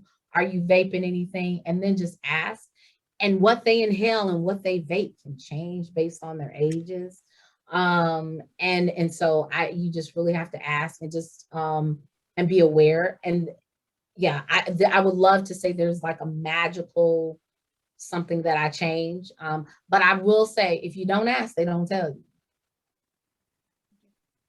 One of the stuff is natural. It's true.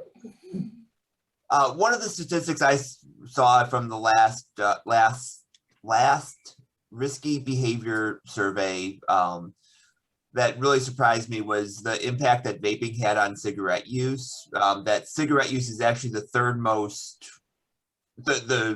is now number 3 in terms of ways that people have gotten nicotine, behind vaping, which is by far the leader. But cigar usage is actually, you're more likely to have used a cigar in the last 30 days than you were a cigarette.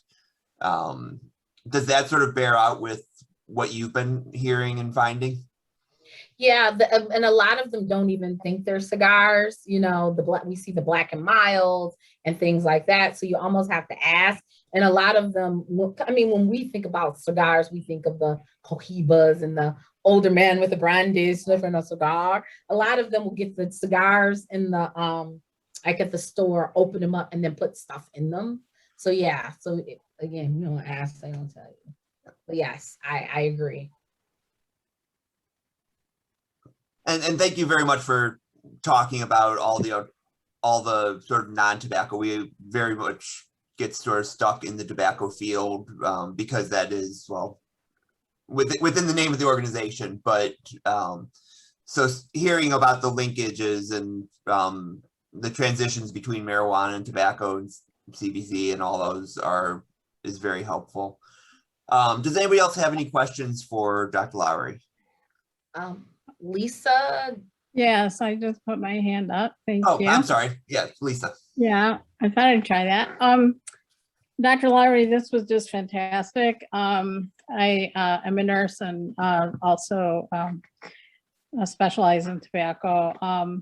So my question for you is, and I can't wait to like get your slides anyhow. I'm just like so thrilled. They're really good. But from working with teens, I found as a school nurse, especially, that if you'd ask them, do they smoke? At that time, we didn't have vapes, so cigarettes, they would say no. But then depending on how the conversation would go, I'd find out, oh, well, they smoke maybe 1 cigarette a day. You know, like, well, to be honest, I worked at a boarding school, so they didn't have many opportunities. But on the weekend, they would maybe smoke like a pack and a half or during, you know, breaks or during the summer. But so I just was kind of curious, and some adults do this too, where they'll say they don't smoke, even though they, you know, it's a minimal amount to them, that, you know, sort of way of denial, saying they don't do it at all. But with vaping and all these new products, I just kind of want to know your experience with how that's changed and how do you kind of sort that out? So I like to kind of keep it simple. So do you smoke? No. Have you ever smoked? Yes. How much do you smoke? And then I try to kind of get it at that. And then ask separate questions. Do you vape? And then it's like 3 questions. Yeah. Do you smoke, vape, marijuana, other drugs? Well, I guess that's 4. Yeah. And so really kind of get at those things. Okay. Excellent. Thank you. Well, thank you for your attention. I appreciate it. And I hope you enjoy the rest of your conference. Yeah, thank you very much. Definitely very informative. We are at 2:03, and I see Jody is here. So Jody, if we can take give people a minute to go get a fresh cup of coffee or go to the bathroom or something. At 2:05, we'll restart, if that works for you. That sounds great. Okay.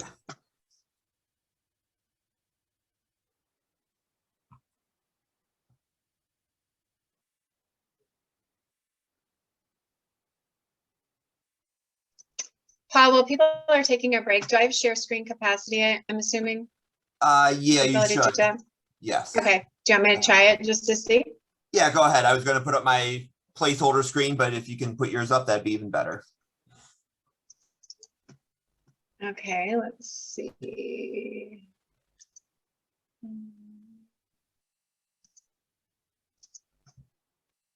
There, can you see that? I can, and it looks perfect. Great. Yeah. Okay, good. Okay. How's it gone so far? It's been very good. We had some very good presentations this morning on tobacco treatment specialists and how to get that and the impact that they can have, including why it's important that people get certified so that we can get better compensation for them, as well as Kara gave a good little overview of the impact of a number of the policies that you're going to be talking about going on. So, and then Dr. Lowry just gave a very nice presentation as well, which I know you were here for most of. So, yeah, I've tried to hop in and out. I've had some conflicts and had a meeting actually with one of the elected officials in Michigan, one of the senators early this morning. So just I've been trying to navigate around some of my other scheduling conflicts. So I'm going to be talking about, as you know, federal policy and then bridge it to state. So yeah, so excited. I'm glad it's went well so far today. It's great. And I think that's a good little introduction because it's 2:05 now.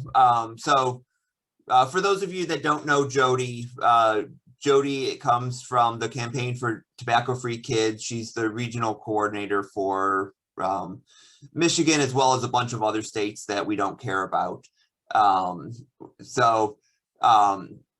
I've had the great pleasure of working with Jody over the last year and a half through the Keeping My Kids Tobacco-Free Alliance, working around the Senate bill package last year, as well as the bill package this year.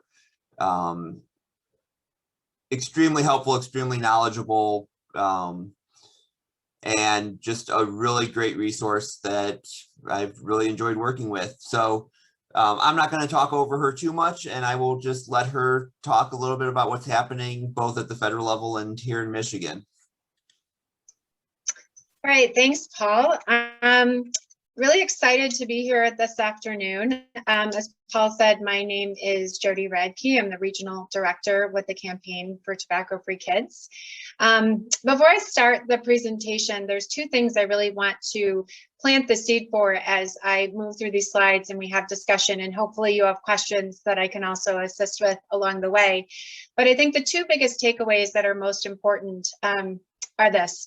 The first one is that the feds take a long time to enact policy, as we all know. And so when the states fail our kids, it's really the responsibility for our states to serve as a safety net to protect Michigan's kids.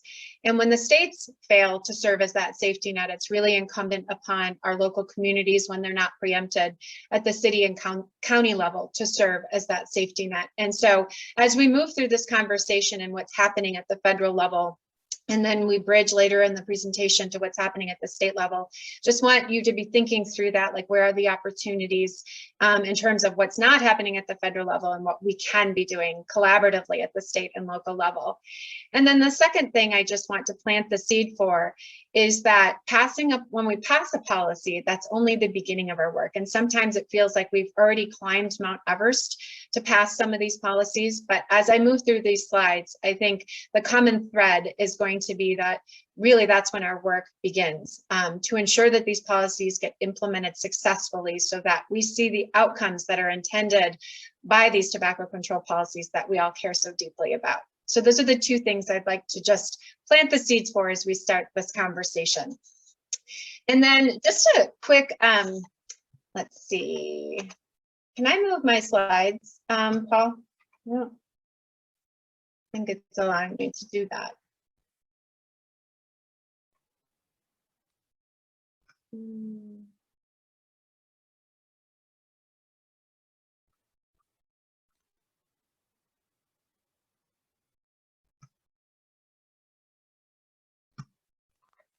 Did I freeze, Paul? Sorry, no, I was muted. Okay. It's not allowing me to move to advance my slides. You probably have to switch over to PowerPoint as your main program, and then you can advance there. No? It's not letting me do that. It was just letting me do that a second ago. I apologize. I don't know what happened there. Let me try this one more time. Nope, it's not allowing me to do it.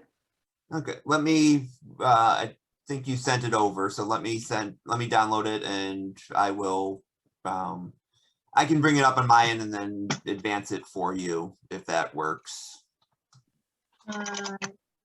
Yeah.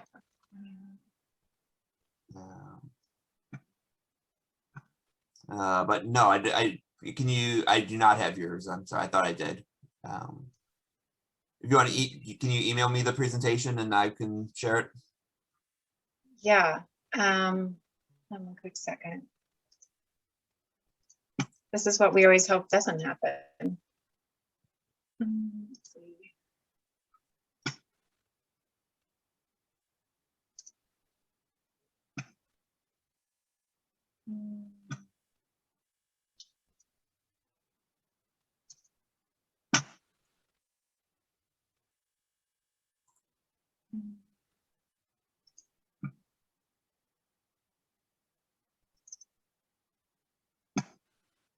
Sorry, Paul, I'm looking for it really quick, just in terms of. Yep, no problem. Its folder. Here we go.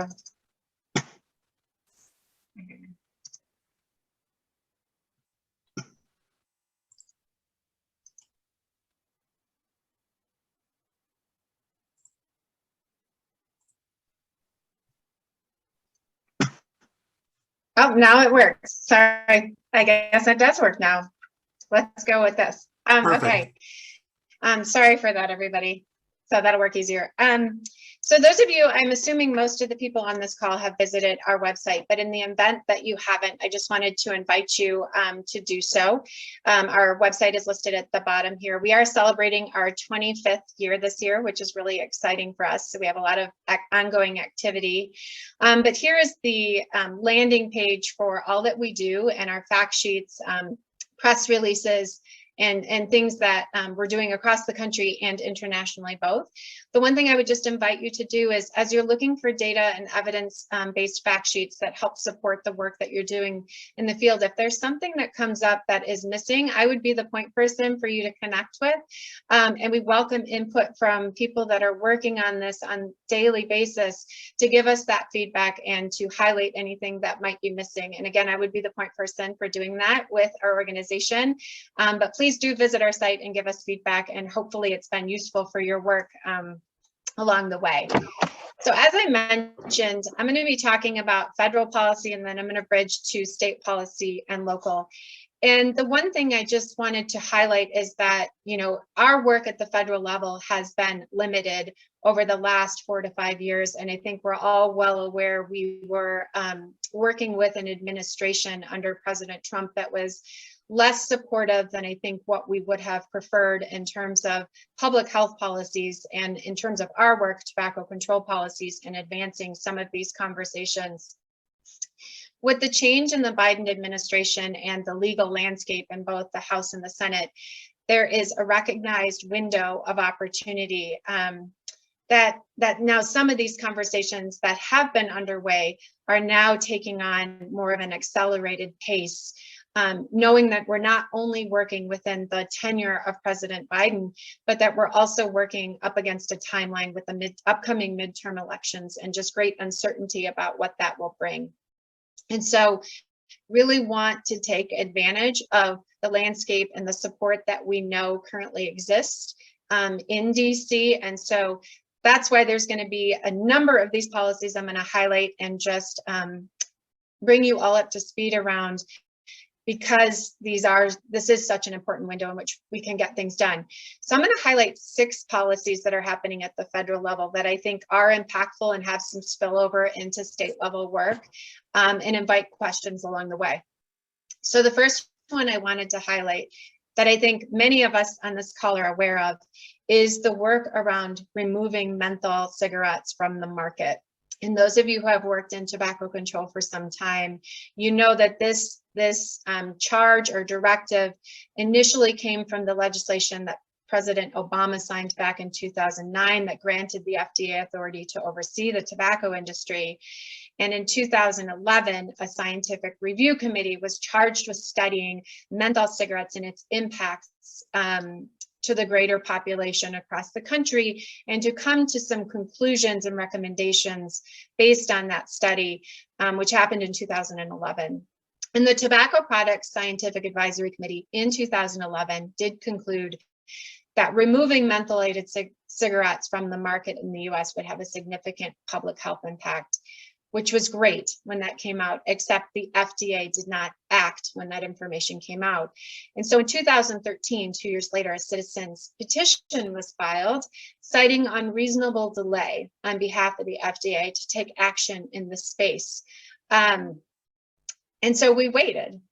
We watched and we waited. And again, as I mentioned at the first, before I began the presentation, just because we pass a policy doesn't mean we take a step back. It means our work has just begun.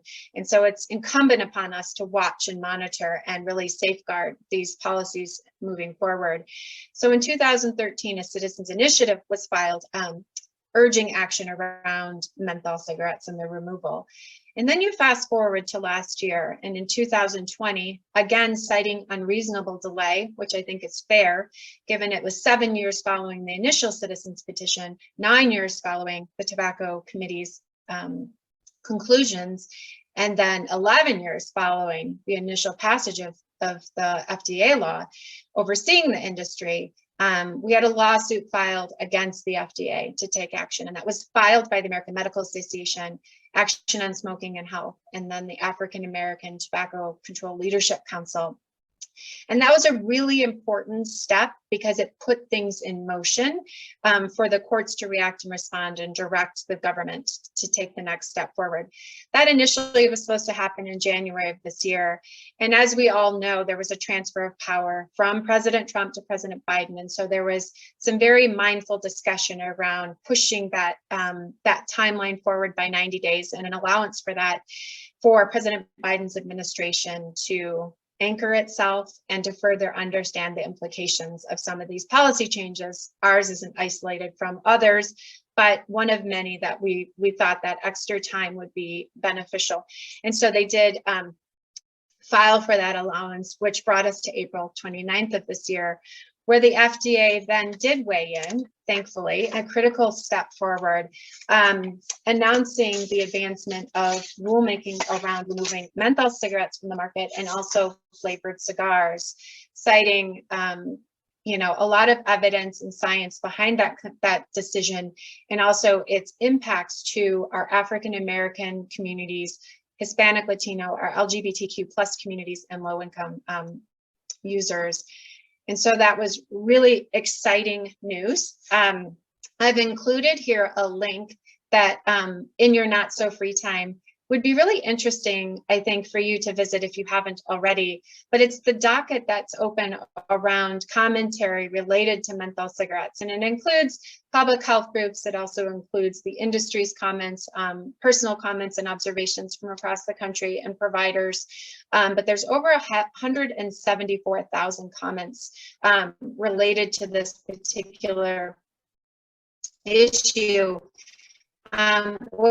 which just underscores how important it is to so many. And so I would encourage you to visit it and just peruse it as you have time, because it is really informative. The removal of these products from the market doesn't happen till the rule is finalized and published. And so there will be some lag time with this. Again, we watch, we wait, we monitor to make sure that this does indeed move forward. But it is an exciting next step, and they do have claimed within a year that they won't be moving forward within the process. So that, I think, is just a really important development that we've been waiting for a very long period of time. So that's really exciting. Just to add to that, I've included here on the slide a couple key activities that have been happening around this as well in support of the FDA's action here. Both bodies, the House and the Senate, have been really supportive in terms of communicating their the bandwidth and the interest in this policy moving forward to President Biden and the administration. And so we've had some leaders in the House and Senate side getting co-signed letters of communication to the administration, which have been really great. The other one, I think that's been really meaningful, is from the Congressional Black Caucus Brain Trust that was sent to FDA in terms of supporting this policy moving forward. And that did include Representative Brenda Lawrence from Michigan as one of many co-signers from the Congressional Black Caucus Brain Trust. So there's a lot of moving parts associated with this in terms of just reflecting broad support to move this forward and to do it quickly. The other layer that I wanted to highlight was that is an AG letter, which included 24 attorney generals across the country. This co-authored letter was led by the AGs in the state of Illinois and state of Idaho. And that communication piece was really important because it showed, again, this collaborative support across the country in states that you may not think of in terms of being supportive, urging the FDA to take action to remove these products from the market. I wanted to highlight that this letter did not include Attorney General Nessel, and we did reach out to her office to inquire as to interest around co-signing this letter and to inquire around why she opted not to include herself.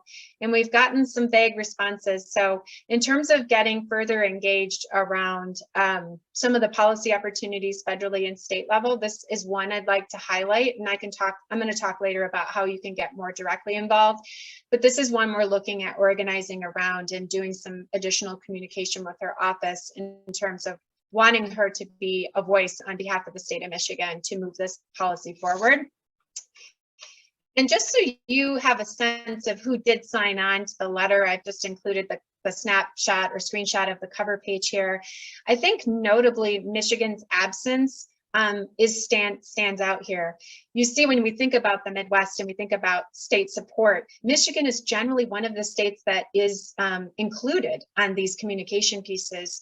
And you'll see a number of the neighboring states within the Midwest that are. You see Wisconsin, Pennsylvania's included here, Illinois. You look at Nebraska, you think of Iowa, Minnesota. So a number of Midwest states are included here, with the exception notably of Indiana and Ohio. They're not usually included on these correspondence pieces, but Michigan generally is. So Nessel's lack of involvement on this particular communication piece does stand out. So this is, again, one piece we'd like to do some organizing around and some additional communication with her office about in terms of the importance of menthol and its impacts within, especially within our communities of color. What else is going on in Congress? There's, as I said, there's a lot given this accelerated pace. OSH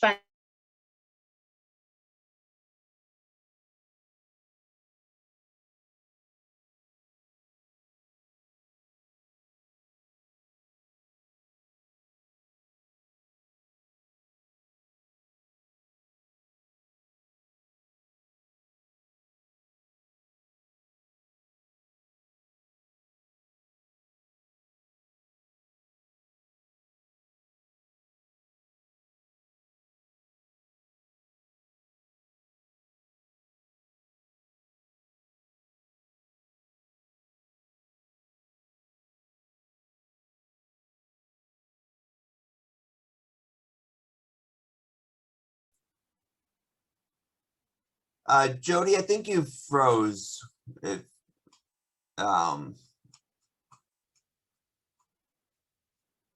let's see if we can, actually we might have lost her entirely. Yeah, looks like she dropped. If we'll give her a minute to sign back on, everyone. Sorry about this. While we wait for Jody to pop back on, I just I got a question about proof of attendance for this, for somebody for needing to show this for work. At the end of the seminar, I'll put the link up again for the feedback form. In there, you can submit for continuing education credits that will, and then I'll send you a certificate that shows that you were here. But if you need anything specific, I am more than happy to send that out as well. Just give me a quick little email. And we'll give Jody a minute to get back on.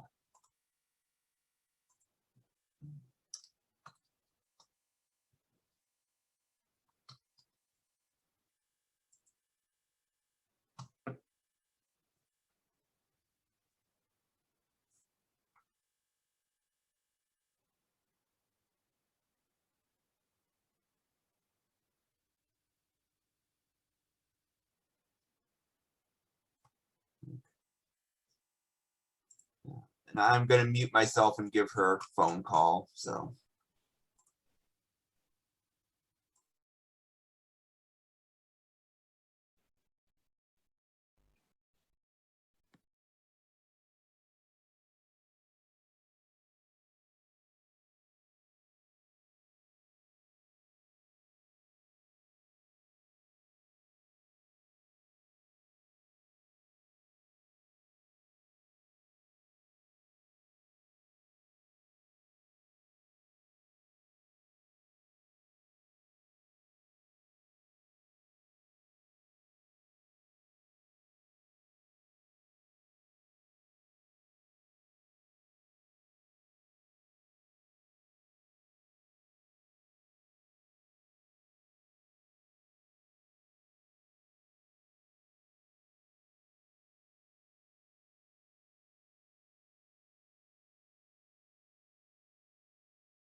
Paul, I think I am back on now, which I didn't realize I had dropped off. So I appreciate it didn't show that on my screen.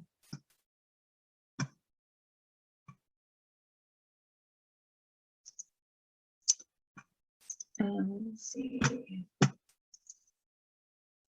Paul, can you tell me where, let's see, that I left off?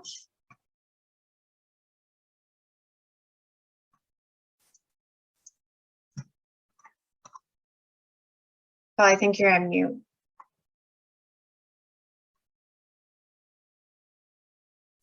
I am on mute.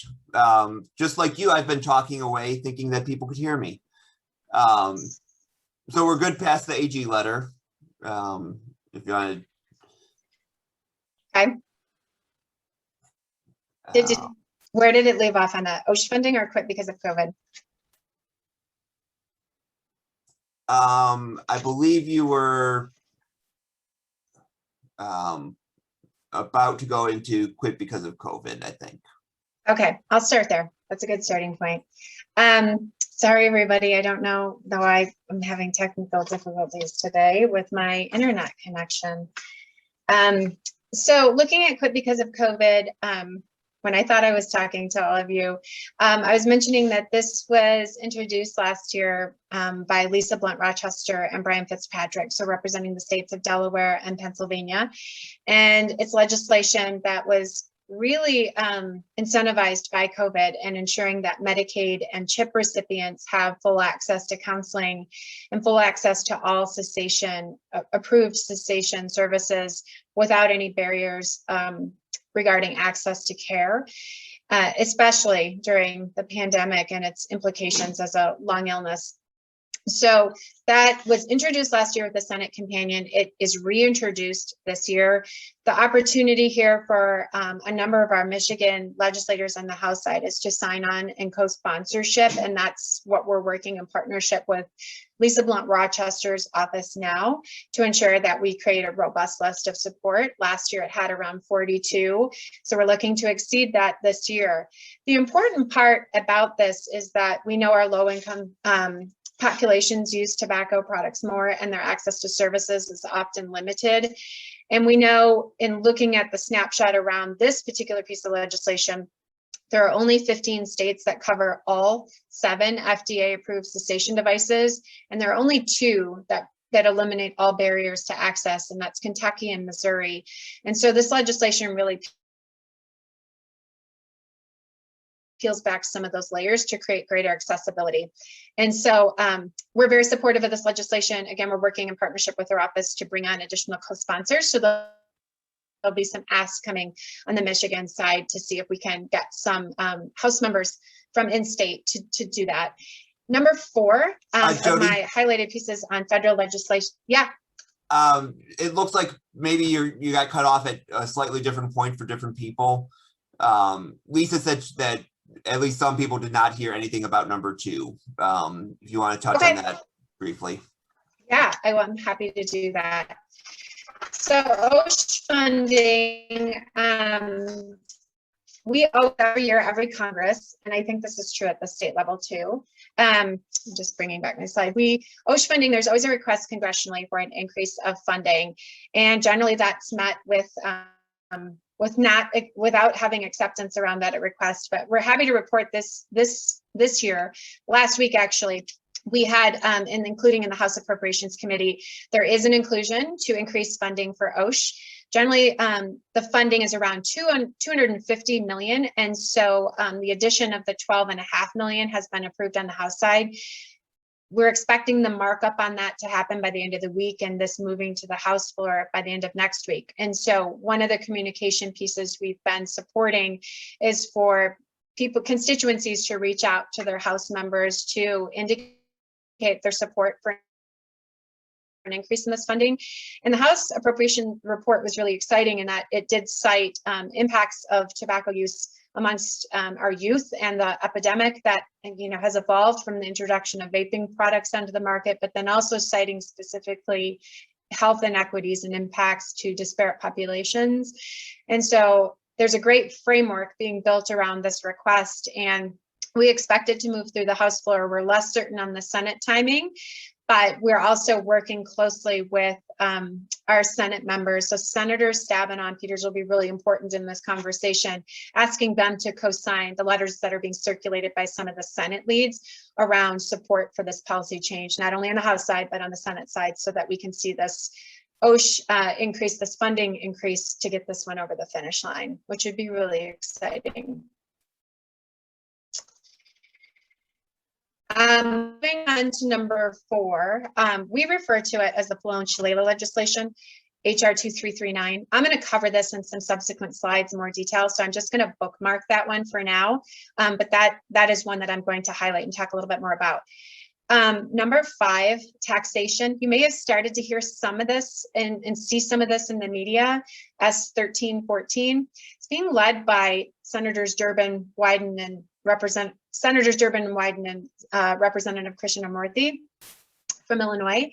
And this is really looking at taxation as one of the primary tools in decreasing use to use when it's done in a significant way, recognizing that the tobacco tax has not been increased at the federal level for over a decade. It's during President Obama's administration that we saw the last increase. And so in this proposed legislation, they are looking to essentially double the rate of taxation on cigarettes. So currently cigarettes are taxed federally at $1.01 per pack. This would raise it to $2.01 per pack. It would also correspondingly increase all other tobacco products to have an equivalent tax rate, so taxing at parity. And it would add taxation for vaping products at the federal level, which currently doesn't exist. So that's an exciting conversation that's underway. And just to revisit my earlier point about all of this happening on an accelerated timeline, not knowing again what midterm elections bring, we don't know which one of these will get over their respective finish lines. We're working to support all of them, but this is one that will probably be a heavier lift than some of the others, just given the landscape we're working under and the impacts to businesses with COVID and that conversation that around that. But I wanted to highlight Senate or S1314 for all of you. The other one that does have spillover into Michigan policy that's important that I want to mention and give a little bit of metrics around just for further understanding and context is PMTA and MRTP, which you may have heard some about, a little about, or a lot about. PMTA stands for Pre-Market Tobacco Product Application, and MRTP is the acronym for Modified Risk Tobacco Product. And essentially with PMTA, with the FDA legislation that passed in 2009, this was one of the provisions that was built into that legislation. Products that were on the market before February 15th, 2007 were grandfathered in. So what that means is if they were already on the market, they were allowed to stay on the market without having to submit any application to remain on the market. A pre-market tobacco product application was required if a product was new and not on the market before August 8th, 2016. This requirement to submit these applications has been moved for various reasons due to the request of the tobacco industry and the vaping industry. But eventually those timing inquiries to delay ran out, and they did have to submit the product applications by September 9th of last year. That was the requirement for them to submit. So keep in mind, the ones that submitted that have been in the market since that timeline of August 8, 2016 have actually been on the market illegally because they did not submit a product application to be permitted to remain on the market as a new product. But the FDA's inaction allowed them to remain on the market, which created this proliferation of products across the country and the epidemic that evolved as a result of that. To give you some metrics in terms of those who have submitted these pre-market tobacco product applications, as of last week, when we looked at more closely at the numbers, there are 6,400,000 and change products that did submit applications to remain on the market. And of those 6.4 million and change, only 1,079 of those are not e-cigarettes or vaping products. So it gives you the context for what's being submitted and what is being asked for approval to remain on the market. Predominantly, these are e-cigarettes and vaping products making these requests. In terms of those who have had negative actions listed, so that could include a withdrawal of the application by the applicant. It could be a refusal to file. There are a number of things that fit into these negative action, what they call negative action categories. Of those, there are around 63,000. And based on those negative actions or responses from the FDA, those are actually products that should be already removed from the market. Of those 63,000, 70 of those were not under the e-cigarette or vaping product category. Again, seeing a trend that a predominant amount of these products are e-cigarettes. And then those who have made it to the next step in the process in terms of substantive scientific review, and whether they will or will not be allowed to remain on the market, there are 138,000 and change of those that reach that next level based on their application. And of those, there are only 31 that are not e-cigarettes or vaping products. So a substantial trend in that direction. We don't know if the FDA will meet the timing requirements associated with their work. So far, our understanding is that they are on time and they are on deadline to do so. I would say that's a large quantity of applications for them to work through. But again, with any policy as it's implemented, it's our job. It's incumbent upon us to watch and monitor and safeguard and ensure these steps are being taken and that these policies are being implemented and moving forward. And that's what we are doing. But just to give you a sense of what's happening in the PMTA side. And the reason that these are important is the industry is working diligently across the country, including in Michigan, to insert language in any type of bill package or policy consideration that will provide exemptions for these products, using the umbrella that these are FDA approved products. And so whether or not they've submitted an application and the application was accepted, or that it eventually be approved, they are looking to insert language that merely says they applied. And we are seeing that language in Michigan. And so it's really important to understand what this application process looks like, what it means, and why these exclusions or allowed exemptions should not be permitted. There's very little we actually know about who will or won't be approved and what these products look like in terms of incentivizing or serving as a catalyst to youth use. And so we just want to be very careful until we have more substantial information that informs what we're doing, how we're responding to these products and the process they're going through on the federal side. Looking at MRTPs, that's the modified risk tobacco products, they are also required to submit an application with the FDA. And these are the products that have health claims or reduced harm claims associated with them. If they are on the market and they are advertising themselves as having these qualities as part of their product line, they are required with scientific review to submit an application to the FDA for approval to remain in the market and to make those claims. So that's the difference between PMTAs and the MRTPs. MRTPs are important and they have spillover into state law, including Michigan as well, largely because the industry is trying to create exemptions or exclusions for reduced taxation based on their harm levels associated or perceived harm levels or scientifically proven harm levels associated with these.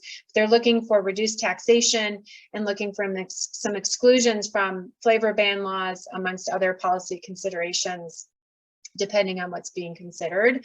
So that's another important one to highlight and note. So I'm going to come back to HR 2339, which is more formally Protecting American Lungs and Reversing the Youth Tobacco Epidemic Act of 2020. This is a really important piece of legislation. It was introduced and voted on last year. And this is the first time Congress has voted to prohibit or end the sale of flavored tobacco products, which included menthol cigarettes. And so it does include some other provisions that are incredibly important, including online sales, shipping, advertising.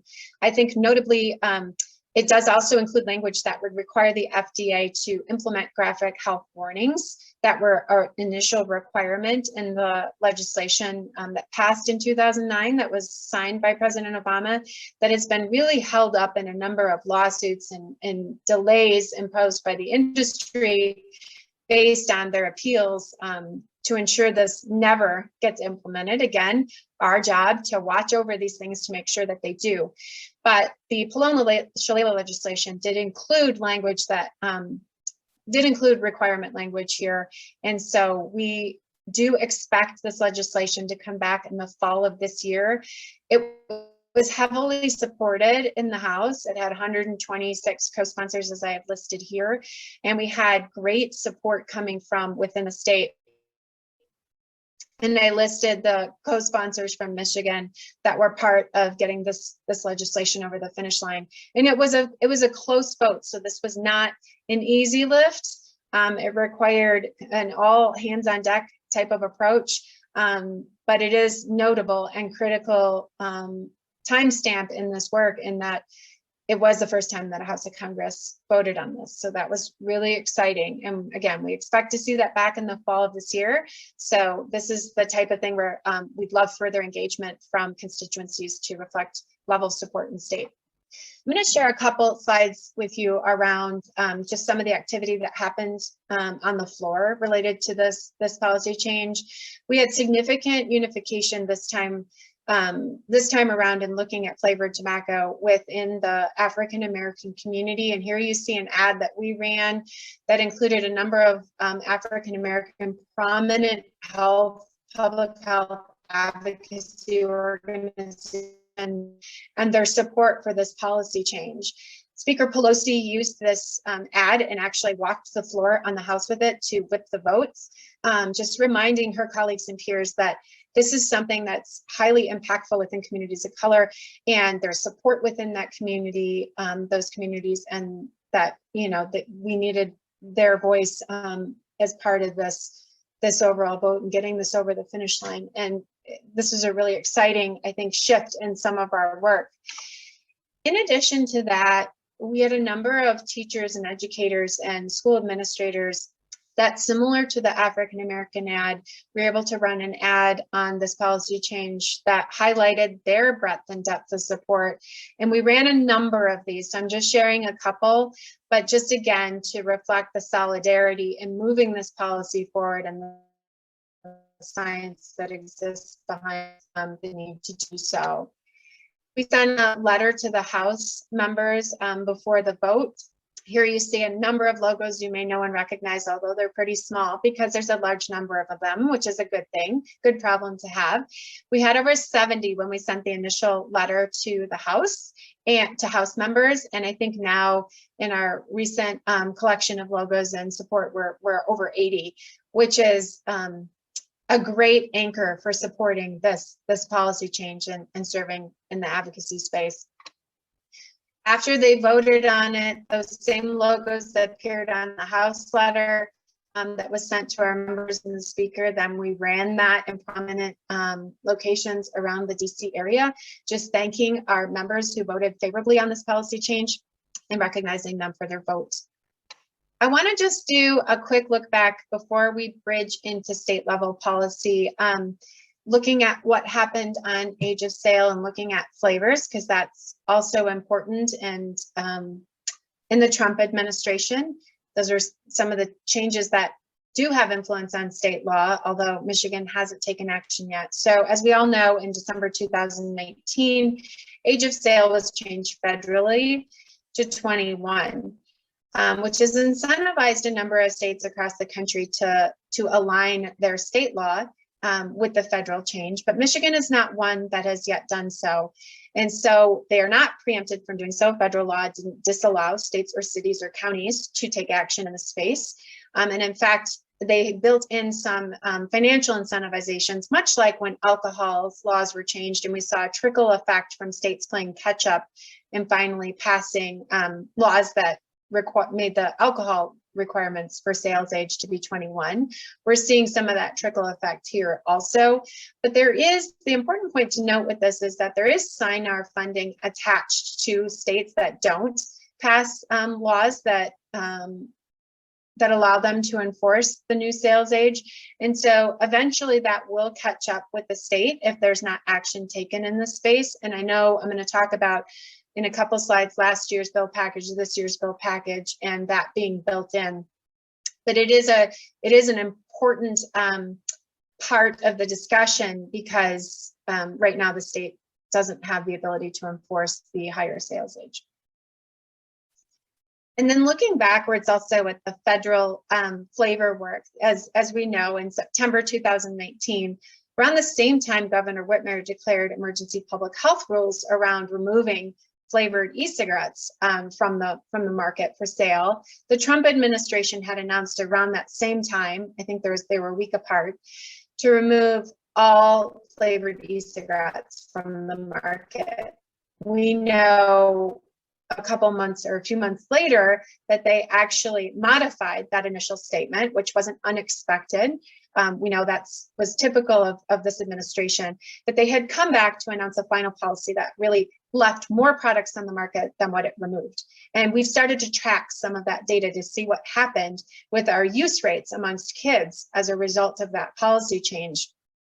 And so we, in doing that and in doing that review, I'm going to highlight a few of the products that remained on the market. As we know, Puff and Mojo, the disposables remained on the market. They were not removed. They're Juul lookalikes in essence. They are the second product of choice oftentimes for our kids because of the cool flavors, the colors they come in, and they function and operate very much like the Juul. What we saw in the migration for kids after this partial ban was put in place federally is that we saw an increase in disposable products in use amongst kids of 1,000%, which is not insignificant, 1,000%. So we know that kids are simply migrating to products that remain on the market, which underscores the need for these policies to be comprehensive, to include all products, to include all flavors, and to include all locations in order for them to be effective. We know that that the policy change also permitted the open pod systems or the flavors that are associated with those to remain on the market. We know there's 15,000 and counting of those that are still available for kids, and we know those are being used. In addition to that, those open systems that kids also gravitated towards, maybe not the ones the industry is claiming that kids don't use as much, but the ones that, again, are these Juul lookalikes, but they have refillable pods. Here you see Smoke, and here I have Soren pictured, and these two are heavily used by kids, and these are also permitted and remain on the market and come in the variety of flavors that kids know and love. And we've seen increases in all of these systems in their use rates amongst kids. And then we know the shift from mint to menthol, and we've been tracking that shift as well to see how kids are responding. And not unexpectedly, we've seen kids gravitate to menthol, the menthol products once mint was removed. Not surprised. I'm going to go back to the earlier statement I made at the very beginning with this. All of these federal policies are great. They are operating on accelerated timelines, but they take time. Federal policies don't happen overnight. They don't happen in 3 months, 6 months, sometimes a year or longer. And so it really is incumbent upon our states and cities, again, to serve as those safety nets to protect our kids. And the state does have the ability to work on these policy changes, and some of our cities, depending on the policy change, also have that authority. So it really is our responsibility to serve in that capacity for our kids. And truly, outside of some of the other tobacco control policies that are being considered, like taxation, truly the way to intersect the trend we're seeing in the epidemic that's ongoing is to eliminate the catalyst that is really unfolding in front of our eyes in terms of these flavored products addicting and incentivizing and serving as the catalyst for youth use.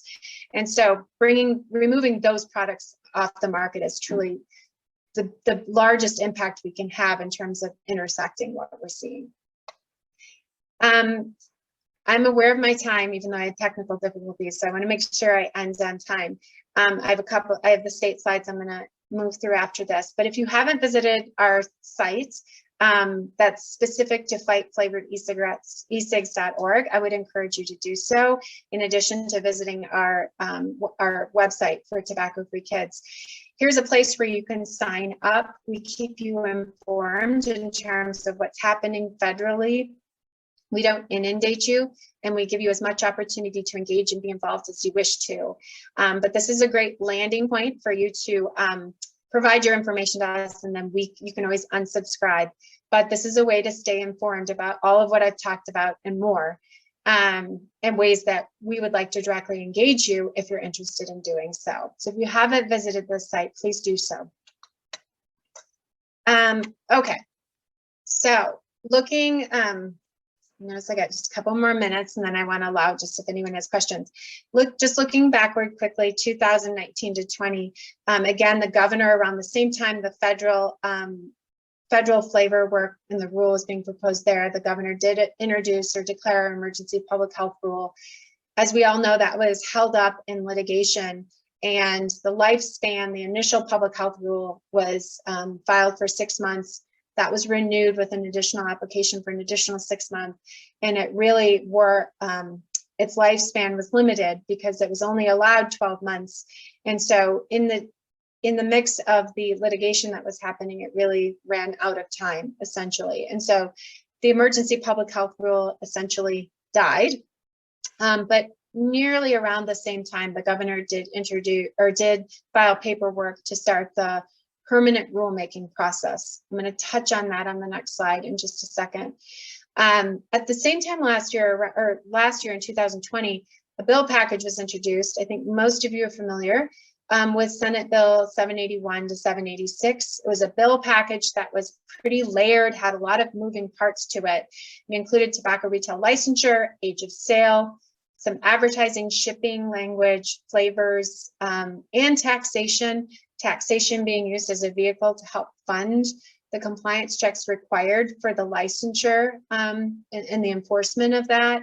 It was a tie-barred policy package that really, one was contingent upon the other passing. There were a number of things. Those of you who are part of the Alliance probably remember our flagging from different organizations, concerns we had. We worked closely with the bill sponsors on this package to modify some of the language and improve it to get it to a place where, from the public health side, we felt we might be able to support it, but it never truly got there in the end. And so it did die last year and didn't move forward. And that was a good thing based on the lack of improvements that needed to be made in order for us to be supportive from the public health side. Looking at this year, you may be aware that a few weeks ago, a new Senate bill package was introduced, 572 to 577.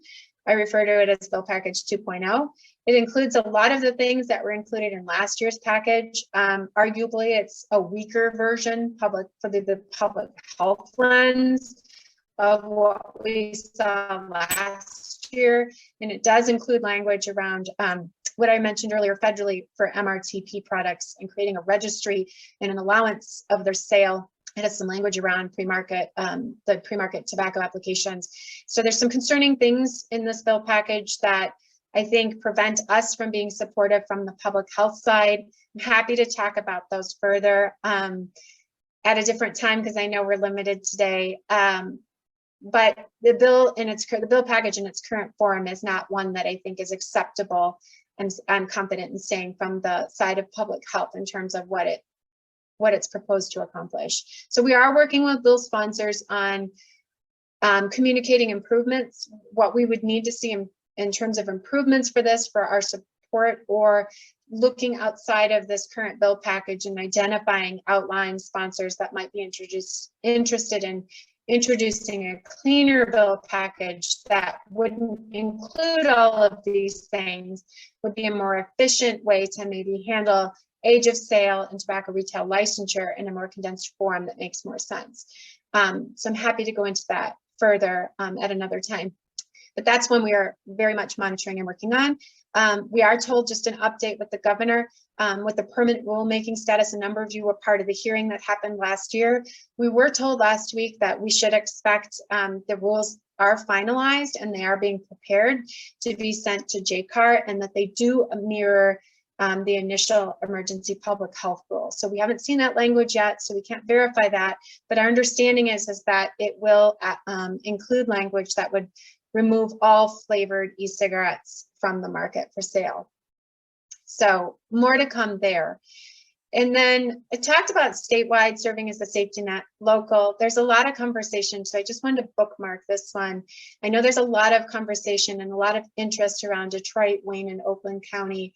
A lot of great work coming from the local coalition there. So I just want to flag potential activity around ending the sale of flavored tobacco for the city of Detroit and maybe some neighboring county work that's happening, and would love, I think, for everyone to be engaged as much as you can and are able and interested, because these are all heavy lifts that require a collaborative effort. And then I'm just going to end with this slide, looking at the time, ways to get involved. Please join the Alliance. We are going to be reconvening those conversations and efforts. For those of you who are already part of the Alliance, thank you for being part of it. For those of you who haven't, we invite you to become part of the Alliance, like the Facebook page. And that's a place where we do engage everyone in these policy strategy conversations and directions. So definitely invite you to become part of that. Add your name to the Protect Kids efforts that I mentioned earlier, the Fight Flavored e-cigs that I highlighted. And of course, the host of this conference, follow the updates and with Tobacco Free Michigan. They are also a great landing spot for a lot of this information as it's unfolding and ways to be involved. And as much as you are comfortable, the below is a short menu list of items of if you do sign up for these things that we will be reaching out to ask what your comfort level may or may not include. But this is definitely the list below is that includes Facebook shares, guest editorials, legislators, conversations, etc. Those are what we are looking for and ways to include you in this effort. And then Paul, I'm going to close with my contact information because I know we're at time, and I apologize again for the difficulties in my connection, but happy to answer any questions and make myself available via email as well. No problem. Thank you so much, Jody, and sorry about the difficulties that you had to work through as well. And I'll just add on your list of ways that people can get involved. There's a lot of fear about getting involved in new ways, but TFM, Campaign for Tobacco Free Kids, are all of the partners involved. We can and will help you with that, so to make you as comfortable as possible. We just need to know that you are interested and willing, and we will be more than happy to help. But yeah, thank you, Jody, for talking about all those great things. That was a really good presentation about what's happening at the federal level and here in the state. Does anybody have any questions for Jody? I'm gonna throw up the evaluation form up. Jody, can you put your contact information into the chat? I'm gonna put up evaluation form as well here. And I will throw this into the chat as well. Please, if you do have to get going, because I know we are a little bit after 3 o'clock, fill out the evaluation. If you need your continuing education credits, this is the form that you will use to get that in as well. But any questions for Jody from anybody?